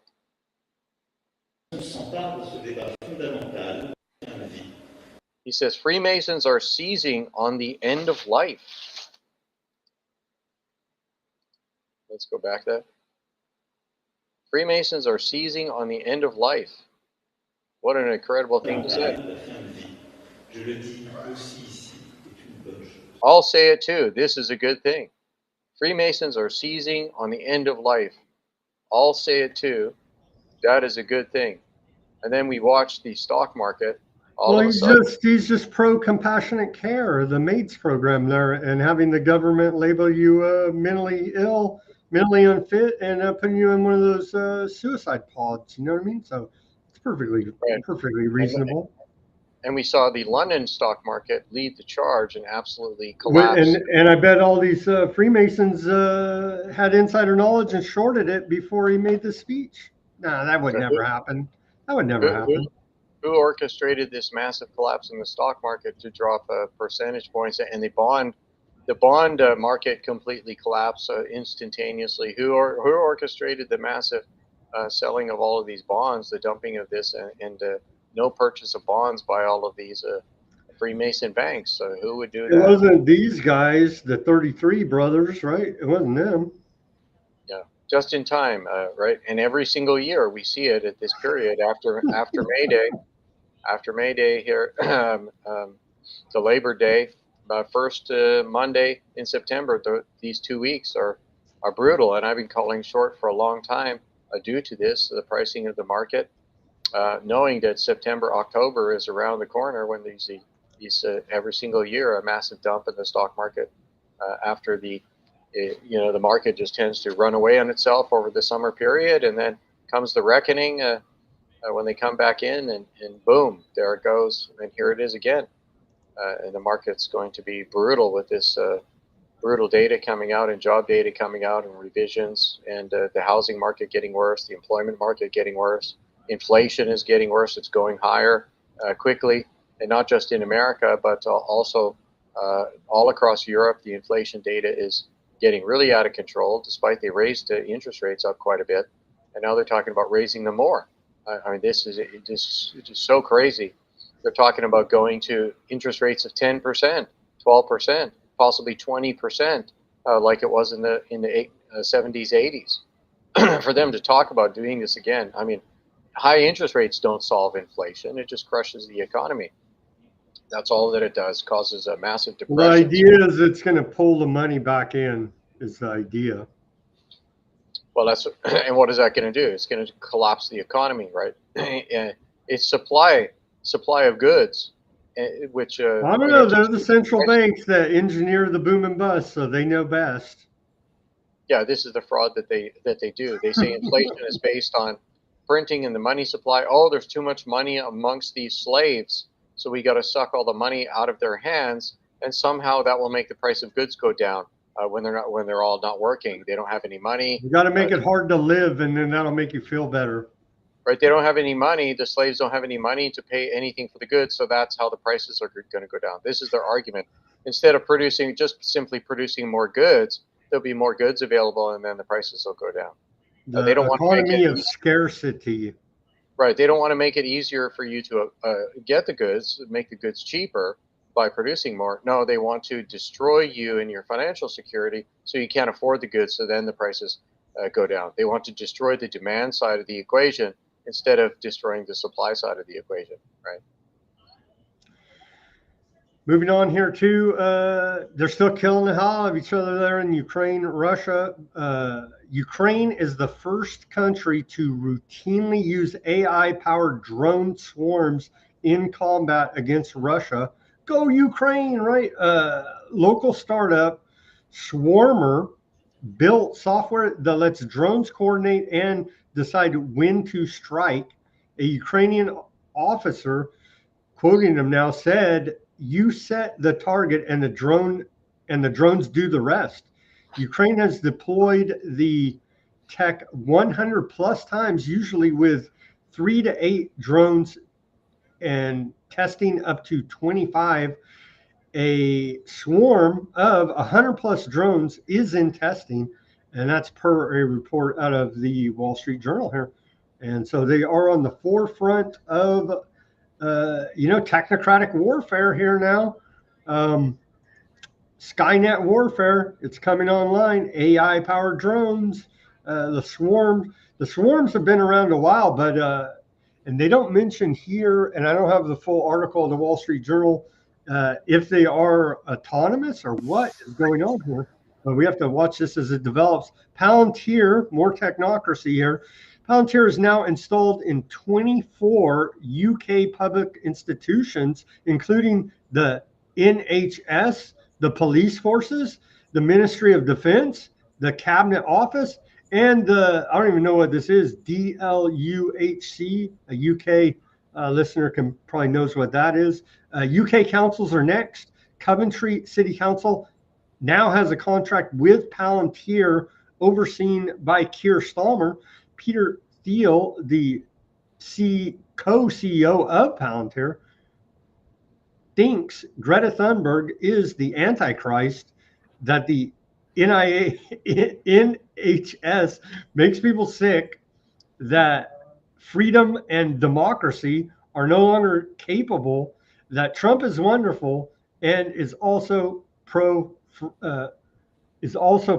free zones and charter cities. Why would someone who believes those things turn to William Rees Mogg's 1997 book, The Sovereign Individual, and write a new preface for it 23 years later, a book that predicted the rise of technology and global economics would undermine the power of the nation state? Palantir are creating a database on the entire US population. They've already done it. Their role within UK public institutions will likewise follow the same path, but we must ask, for what ends exactly? Well, we know technocracy. We've documented it well here on Weaponized News. Palantir launching today, and so we do appreciate it. You're being sold an AI future where you're obsolete or irrelevant. We see it differently. Doomers say AI will take your jobs and then your life. Pacifiers say not to worry. Machines will handle reality as you handle the remote. They're all wrong. Americans are already wielding AI to work wonders, from factories to hospitals.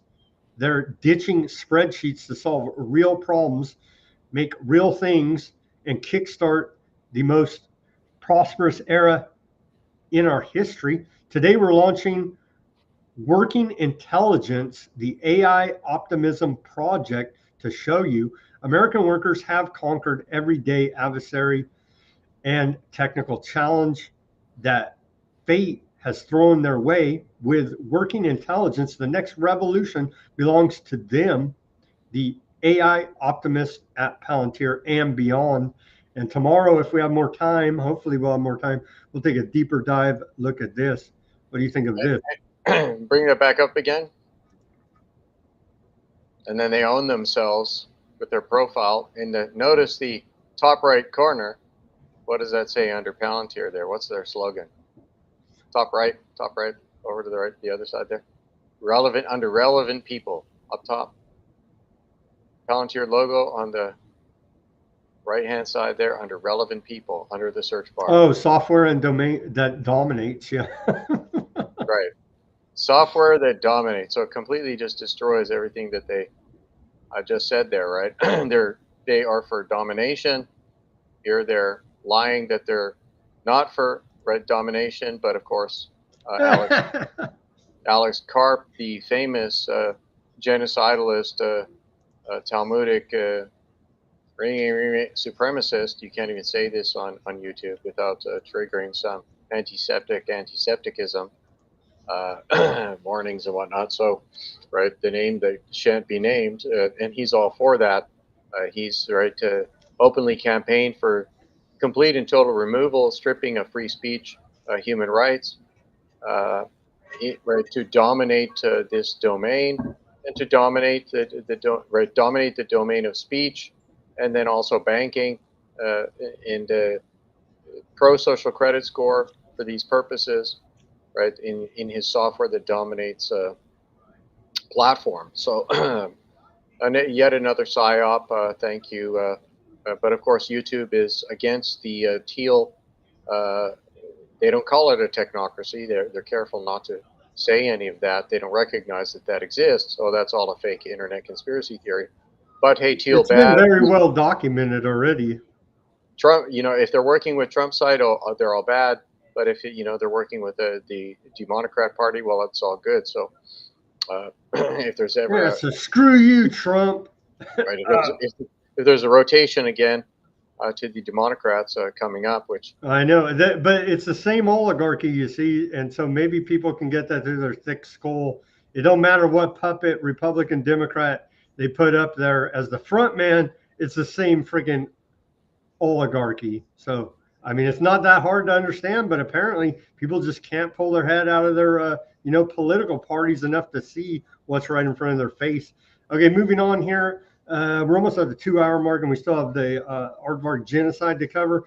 We'll come back to this, but it was a big SCO meeting there in China between Putin, Xi.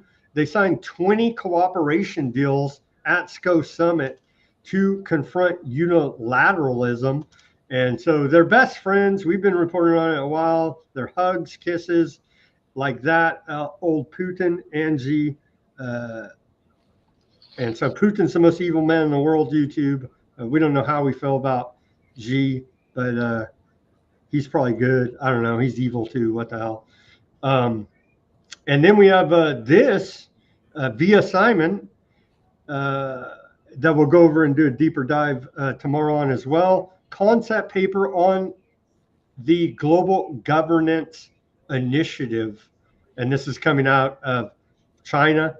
And so we'll take a deeper look at that tomorrow as well.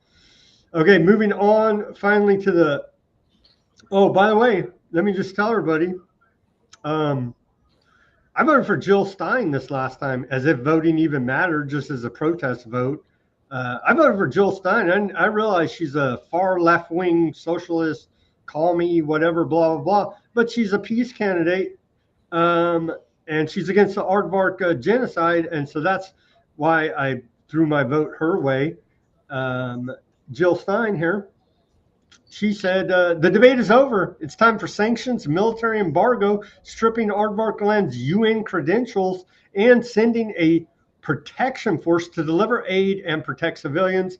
An upcoming UN vote can make it happen, and U.S. can't veto.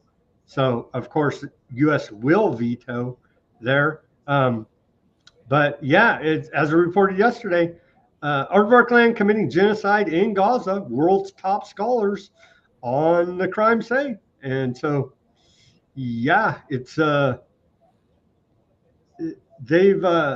destroying. How dare Jill Stein, like Epstein? How dare Jill Stein be so anti-Semitic? I know she's going. She needs to be sanctioned, possibly droned.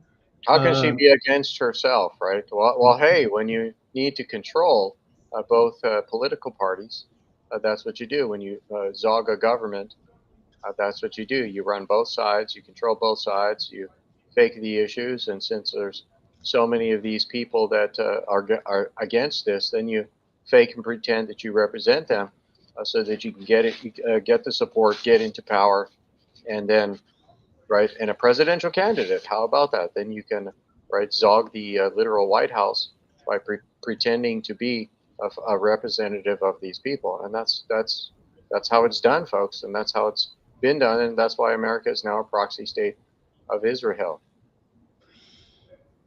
Moving on here too, there's been a big falling out over there at the InfoWars. Sadly, we haven't covered much of the drama, but Owen Troyer there has left InfoWars, and who is it? Greg Reese is not. He left a few months ago, and so on and so on. Anyway, here is a clip where Alex Jones interrupts a interview between Nick Fuentes and Owen Troyer. I don't even know how you say his name, but anyway, where he says, and is he joking? He's acting like it's a joke, but is he serious? Says he got the call from Tel Aviv and not talk bad about the Aardvarks. Let's watch this short clip.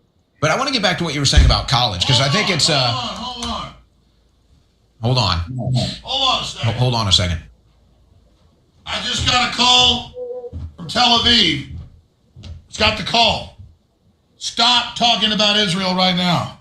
Oh, it was straight out of Tel Aviv, huh? Yeah, Benjamin Netanyahu, my boss. Are you sure it wasn't Jerusalem? Stop right now. Or Washington, D.C.? I'm ordering you. Or Trump Gaza International? I'm in there every day telling Owen. I have to restrain him. Did you, are you going to take the trip, Alex? You want to go touch the wall? I would love to go to Egypt. I'd love to go to Israel. I can arrange that for you. I want to go see the Great Wall of China. I mean, I'm going to work with Xi Jinping. Yeah, no, I would love to go see Golgotha where Christ was crucified. I would love to do all that.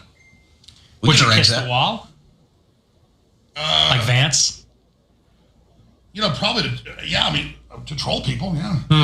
That'd be the troll. That'd be pretty good troll. I would do the opposite thing. I would refuse to touch the wall to troll people. No, listen, that's a Titus destroyed that in 70 AD. So you can't hate those people. And we say we're not Judeo-Christian. I know that. We are Christian. But the point is, it does Abrahamic religion and all that. We can't, you even hate the Jews of 2,000 years ago. My point is, Netanyahu. Are we having a history discussion now? Or do we have to do this now? Just because we disagree with a bunch of bad stuff Israel does, we don't have to hate people. What's wrong with the solidarity? J.D. Vance also goes to the Catholic Church. He's Catholic. You go say hi to the Pope or whatever. My point is, you think somebody's bad if they go do this? Well, Vance visits the Pope. What happens? Pope dies. Oh, you think he killed him? He visits. You're going to go touch that wall, lick the wall or whatever they do, pray to the wall there, Thomas? I've already done it, actually. So we got you too. We got you, Alex Jones, all you characters. Yeah, before I knew anything about any of this, like most people, I went there, moved to Israel, and considered building my company in there. Considered building Alpha Omega Energy. When I was searching, where do I build? So I went on a kind of a search tour to look at and decide. And so I went there, and I went to all of these different places that Jesus went, kind of walking the footsteps of Jesus, if you will, and went to the wall and to see that and experience that, and didn't know anything about this. And I stood up across from. Did you feel the spirit of Jesus there at that wall? Not really at the wall. I was there's an overlook at several stories of buildings looking down at the wall that's built up across the way there, directly across from the wall. And there's a bunch of there's a Rockefeller pavilion there, and like a Rothschild pavilion or something like this up there, looking down at the wall. And I was up there, and there's a bunch of Jewish guys there. And I asked them, they're looking down, and we're kind of quiet. We're all standing there together. And I asked them, I said, I'm just curious. I would like to hear from some of you Jewish guys. Like, I'm curious what you think about this. I mean, this is really a profound, realization. Here we're 2,000 years after, Jesus said that the temple is going to be completely erased to the last stone. And then, right, the Jews killed Jesus, for these kind of things.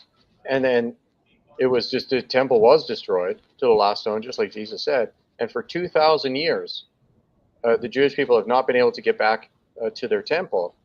And they're sitting here outside of it. The closest they can get is outside of the wall, crying at the wall and kissing the wall.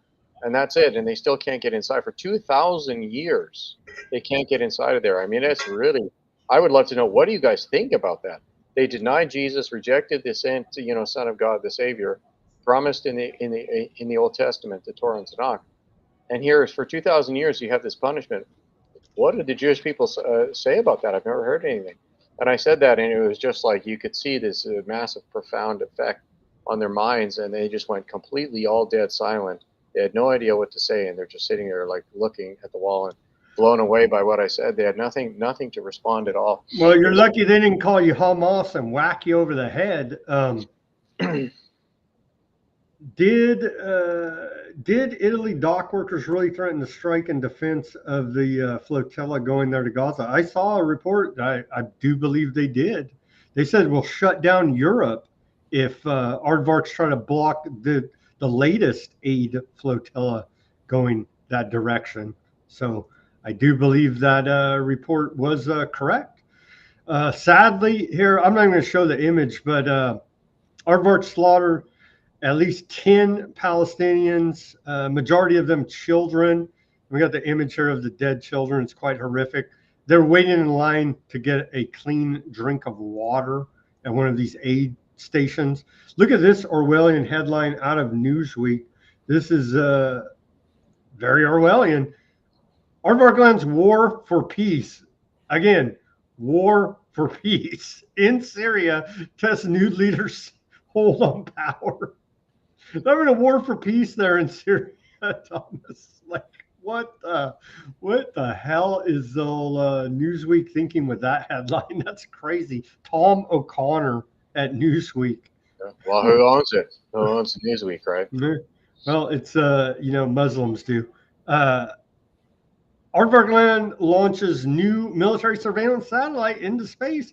So more of these Aardvark space lasers are going up there. The Offit 19 satellite is it was built by Aardvark state-run aerospace industries. And, well, of course, it's the greatest democracy there with a state-run industries. We wouldn't have that any other way. That's not fascistic at all.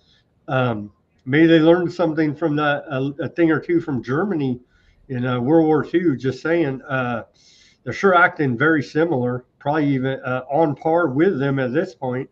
But I think we have video of that launch. What do you make of this? Well, we'll get your take after we show the video. Here's the IDF and the Aardvark aerospace industry launched off excuse me, I had something in my throat. No, 19 satellite into space. Here's a video of that.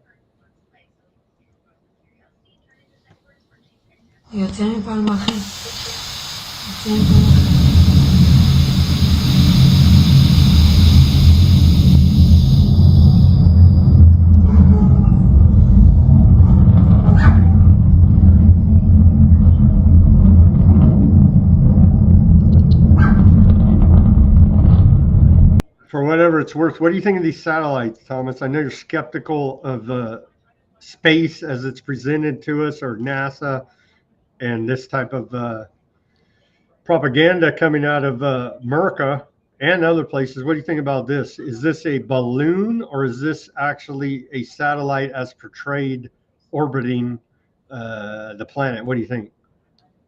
Well, there's no way to tell just from a video like that. Yeah, you can't even, we don't even know if that's it. It could be a friggin' Hamas rocket for all we know. Yeah, but just more and more of these the fake X rockets going up and then spinning out of control as soon as people might notice if you're watching those. And I've been surprised that the how controlled that the flat Earth movement people are. That are, they have spaces, they have all these videos and accounts on Facebook, a huge number. They're just as bad as the pro NASA guys, right? They don't let you bring up something that's going to question their narrative about how things really are, right? Right, and they censor and block people if they do. Saying, all they're liars and censors at the NASA, but they act the same way. So it's like, well, you guys are not really that much better. And one of the things that the controlled opposition fake flat Earth groups protect is the fact in all of these videos you can see the fake X rockets go up, exit the atmosphere. So at 120,000 feet, there's 0 psi, and when the rockets exit that, very often they will explode. Or they just spin out of control because there's no gas, no air left to push against. They just spin out of control up there, and you see the massive gas plume explode everywhere, and people, oh, what's that? What's this thing in the sky? And you can see that, and of course, from a rocket, I mean, you're right. There's nothing, no gas to push off, no air pressure, anything to push off there. So you're going to get a lot of that, and they don't want to talk about this. They don't want anyone talking about this.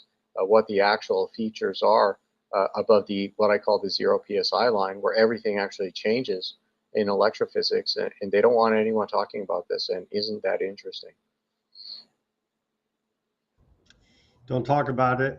You'll be censored. It took the media long enough to finally say something. This is a sign that aardvarks are losing the propaganda war big time. They're going to have to censor.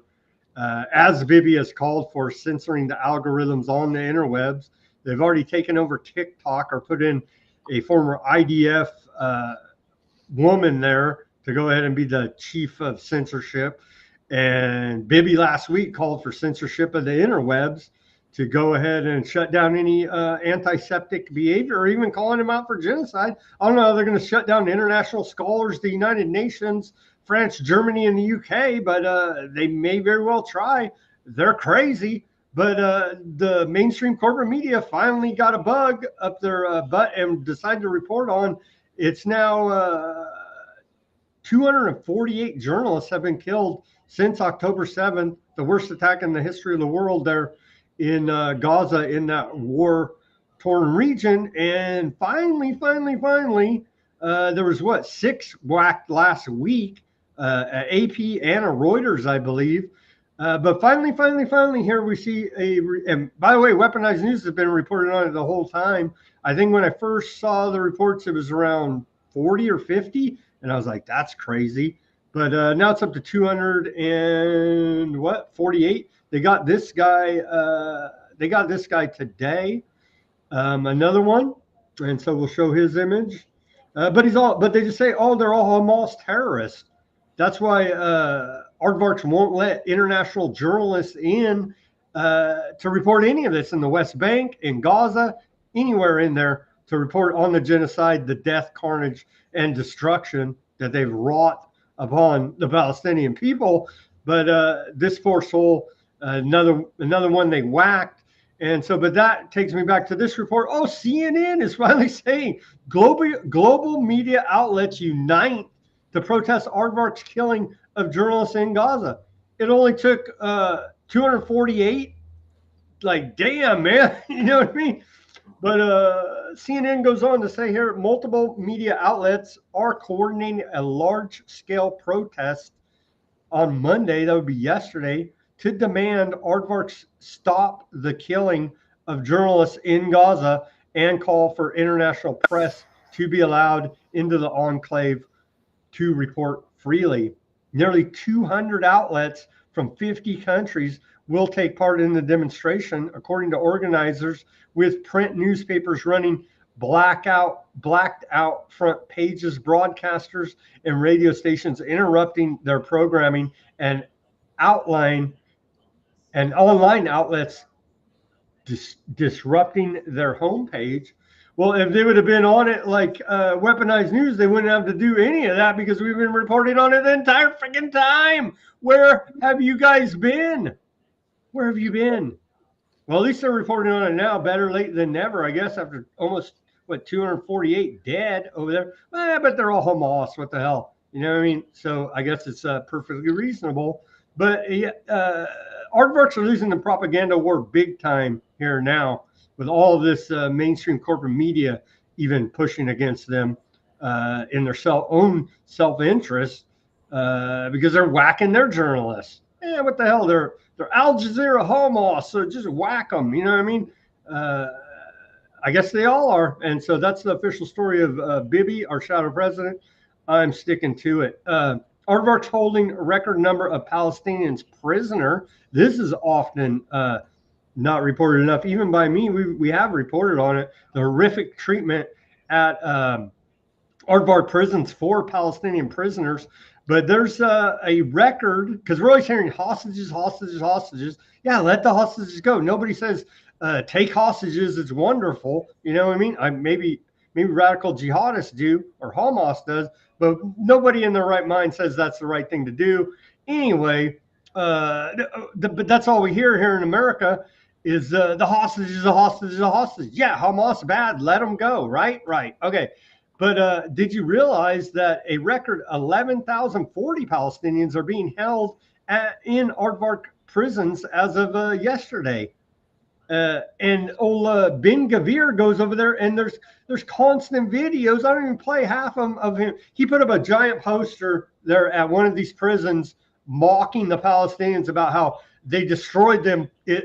A giant poster of leveled Gaza Strip there, literally mocking them. I've seen him going in there, poking them, trying to.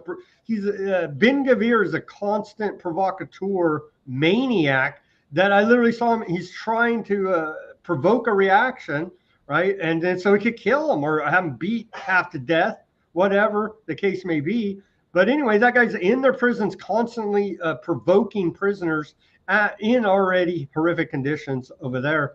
11,000 plus held and hardly ever even talked about. And not to mention the Gaza and West Bank concentration camps, right, where they're all prisoners. Literally open air, occupied territories and annexed. They're all hostages. Yeah, they all are. But I'm talking about literal bars with Ben Gvir coming and harassing you there to make it even that much worse. It probably can't get much worse than the settlers. But a flashback to yesterday. I think we reported on this yesterday, but let's remind everybody again. Trump said, I do believe this was a interview he had with the what the heck are they called now? I can't even think of them. Daily Signal, is that right? Anyway, right-wing outfit. Tucker co-founded.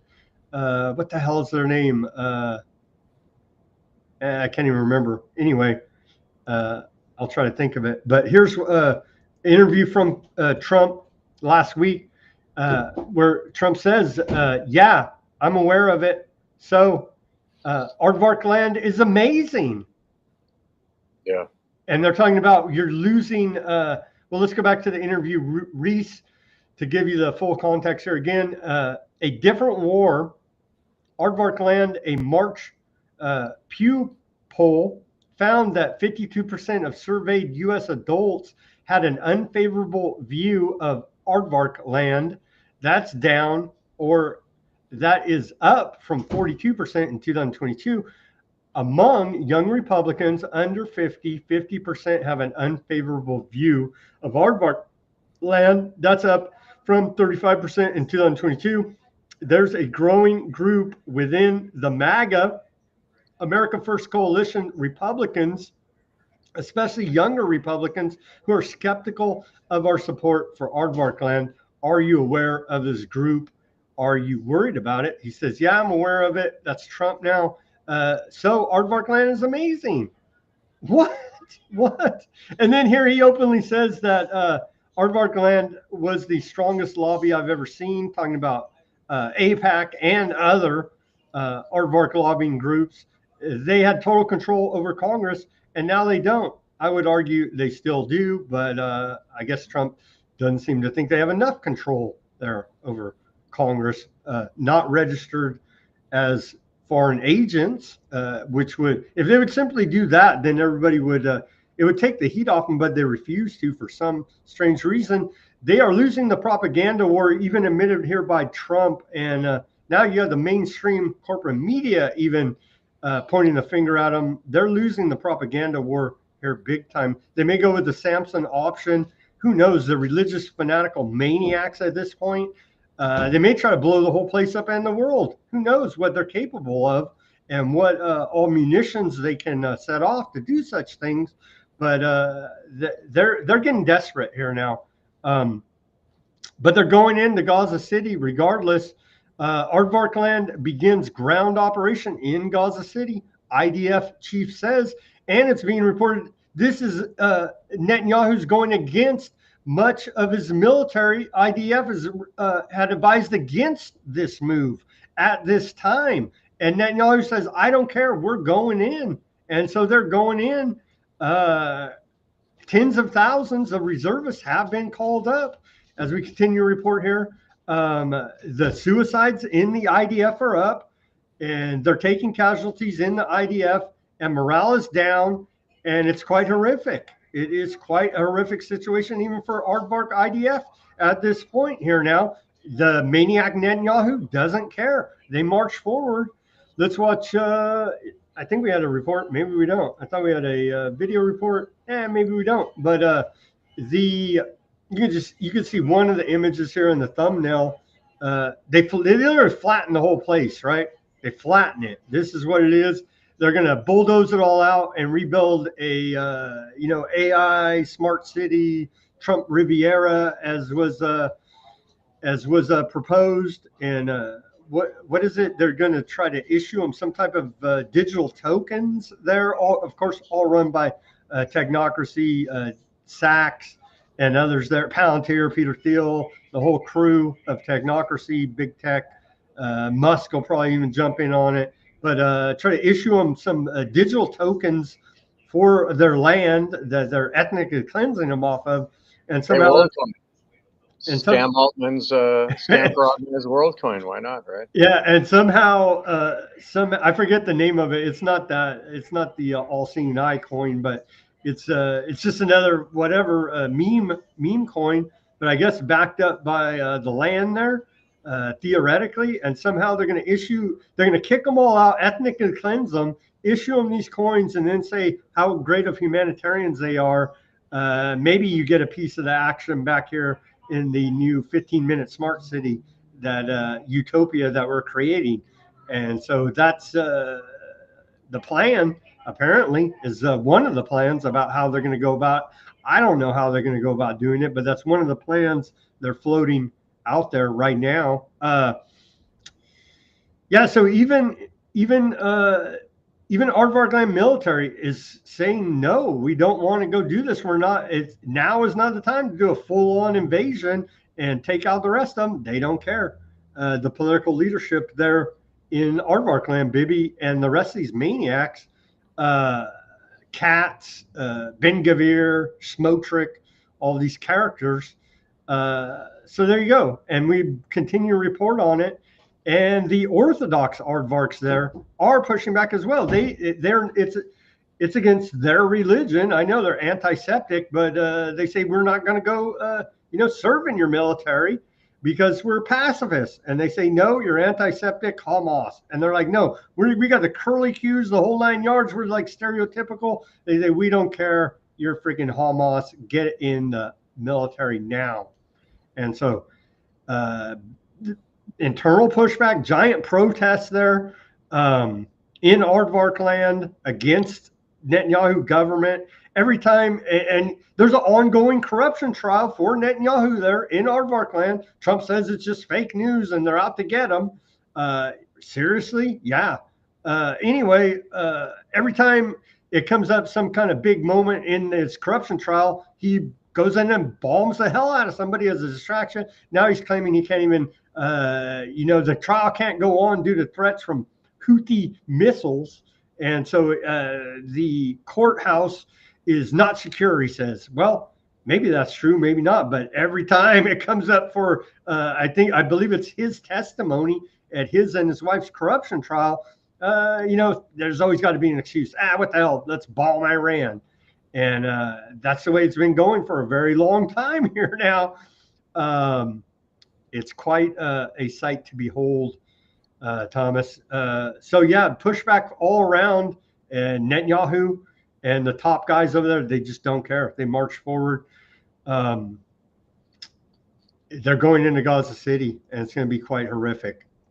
They started operation. They said they're going to wipe them all out. On the Aardvark media there in Aardvark Land, they continuously talk about this to the world. They show something else, they say something else, but they've clearly stated, not just admitted, but they proudly stated what they're going to do, and they're going to wipe all these people out. And they say, it's anti-Semitic to say from the river to the sea and these kind of slogans, but they're literally saying that they're going to completely eradicate all of these Palestinians. And with all of their hate speech tropes, dogs, barbarians, less than humans, and so on, that they say to these people and about them. Terrorists, they're born terrorists, they say. Right. It's fine to genocide those people, completely fine to do hate speech against them and everybody else, and of course the whites. But Thomas, it's now undeniable. You got international genocide scholars. They're not just doing it because they're anti-Aardvark. I mean, they're losing that fake straw man argument that they put up all the time. It's being destroyed right now, literally in real time in front of us. I don't know what they're going to do. Like I was saying, just do the Samson option and try to blow the whole place up because they're so crazy. I don't know, but it feels like by the day they're getting more desperate. Yeah, it is pretty shocking stuff. But they said what they're going to do, and and they're doing it. That's one thing. Hey, they're doing it.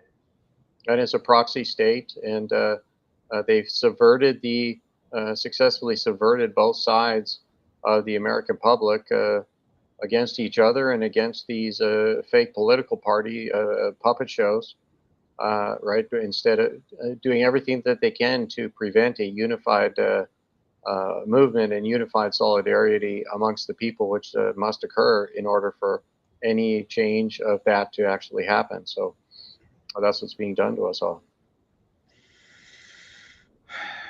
They know what they're doing. The social engineers know what they're doing. That's for sure. We can report that as 100% truth because they are definitely in control. And like just like you said, the classic divide and conquer balkanization techniques. We still can't figure it out. I thought we were smart enough here to figure this stuff out. It's the great game, right out of British Empire, and they keep doing the same tricks over and over and over and over again, and we just can't seem to figure it out. And it's very frustrating to say the least. This character, despicable Mike Huckabee. I just went back to try to find that one report of the Italian dock workers striking, but desperate people do desperate things. Huckabee warns of West Bank collapse as they are annexing parts of the West Bank right now. They're taking the whole thing. Smotrich already told us a long time ago. The rest of them, they already said they're taking the whole thing. Finance Minister Smotrich has withheld hundreds of millions in Palestinian tax revenues and threatened to cut Palestinian banks from the Aardvark land financial system. And so that is going to be the trigger that they're all in. You know what I mean? They're all in. They're already all in, but that's coming. That is coming as well. And so Huckabee says how wonderful it all is. What a despicable man. Well, Mike Huckabee has turned out to be here now. I was looking for that video because I thought I had seen a video of the dock workers. Let's see. Yeah, here it is. Here's one of the dock workers. Let's play this video for Mac over there on the YouTube. See what you think of this. I don't know if you saw this same report or not. It looks legit to me. I don't know about the translation, English subtitles. Looks legit to me. I don't know. Could be fake news. Warning, but it looks real to me. Again, this is about the dock workers. Deve essere chiaro a tutti, ma veramente a tutti. Intorno a metà settembre queste barche arriveranno vicine alla costa di Gaza e arriveranno nella zona critica. Se noi soltanto per 20 minuti perdiamo il contatto con le nostre barche, con i nostri compagni e le nostre compagne, noi blocchiamo tutta l'Europa. E me lo sono scritto qua così non mi dimentico. Insieme al nostro sindacato USB, insieme a tutti i lavoratori portuali che ci stanno, insieme a tutta la città di Genova, da questa regione escono 13-14 mila container all'anno per Israele. Non esce più un chiodo. Lanceremo lo sciopero internazionale, bloccheremo le strade, bloccheremo le scuole, bloccheremo tutto. Si devono ridare indietro i nostri ragazzi e ragazze senza un graffio e tutta questa merce che è del popolo, che sta dando al popolo fino all'ultimo cartone deve arrivare dove deve arrivare. Altre cose non ci sono da dire. For sure, always check your facts. They're He's got a lot of hopium. Of course, all of the goods will be intercepted. They'll bomb this boat out of the water probably. Hey, they may bomb this guy. The Freemasons love to do these vast, orchestrations, and they want to pop the markets. They want to pop the stock markets. They've been endlessly so some type of major world event will, and then they'll blame it on this guy. Mm-hmm. Hey, the economic crash is due to these conspiracy theorists, these anti-Aardvark conspiracy theorists. That's how they're going to spin this, right? On the TV show. Where have we seen that before? It could very well happen. But about that clip, yeah, I don't know. I don't know if this guy does have his union backing. I don't know how many people were there, but anyway, he's making that claim there as a dock worker in Italy. Everybody should look into this guy and see what Freemasonry lodge he belongs to. There you go. It could be the, hidden hand that continues to be played on us as Thanks, Macron, and thanks, Macron's father. There you go. All right, with that, let's wrap up on this Tuesday edition. Thank you, Thomas, for your time and your commentary and analysis on this Tuesday edition of Weaponized News. Let's go to the channels quickly and see if anybody's there. Who's here? On the Odysee first. Odysee keeps saying someday, some way, they're going to be the new YouTube. I don't know. Maybe they will be. We only had John there today, sadly. On the Odysee, he says, Sam, are you aware that the Aardvark's Unit 8200 seeks to take over our 9/11 emergency phone systems? What could go wrong? Well, they care about public safety, John. You know what I mean? So they're keeping the public safe there in Gaza, as is evident by their genocide. So, Hillary Clinton's Laura Silsby, the convicted child trafficker, is running it now. So as Clinton would say, what difference does it make? What difference does it make? Thank you guys. Sorry, John, there was no chat there with you. Shout out to John and Gurr, the regulars over there on the Odysee. The old Bitchute, shout out to those listening live there. I got like 5-6 videos now waiting to be published there. Some good interviews from last week. And I did email Bitchute. So Bitchute interweb listeners, load up my shows, please. I would appreciate it. Thank you. Over to the, and I had to rig up the old Rumble today because it wasn't functioning as we continue to have these bugs. So we couldn't see any Rumble chat coming through, sadly. But I'm going to go there now and we'll see if anybody was there watching on the chat. I didn't get any viewing numbers or chat or anything from Rumble today. It was there's a couple people that are 20 something. It says 80 views. I don't know. Make them mad when you start we got some regular listeners over there. Dual Helix, Carrie, Karen, shout out to you guys. Sorry I couldn't integrate your chat with the show today. I would have thrown your comments in there as well. Pamela, Drew, shout out to you guys. Thank you for chatting it up. Let's see. Karen's always optimistic about her future. She says, what a clown show. Yeah. Yeah, Carrie says Jesus was a Jew. Yeah, well, it was a damn Romans, man. I'm telling you. Exactly, Thomas. I would have asked the same. Another armada as 1566 by Spain should be done. Well, that would be something. We'll probably have space armadas of drones soon. Yeah, maybe. They say Pamela says Susan Sarandon is on one of the boats sailing now. That whack her too. Roger Waters of Pink Floyd as well. Well, that'll probably whack him.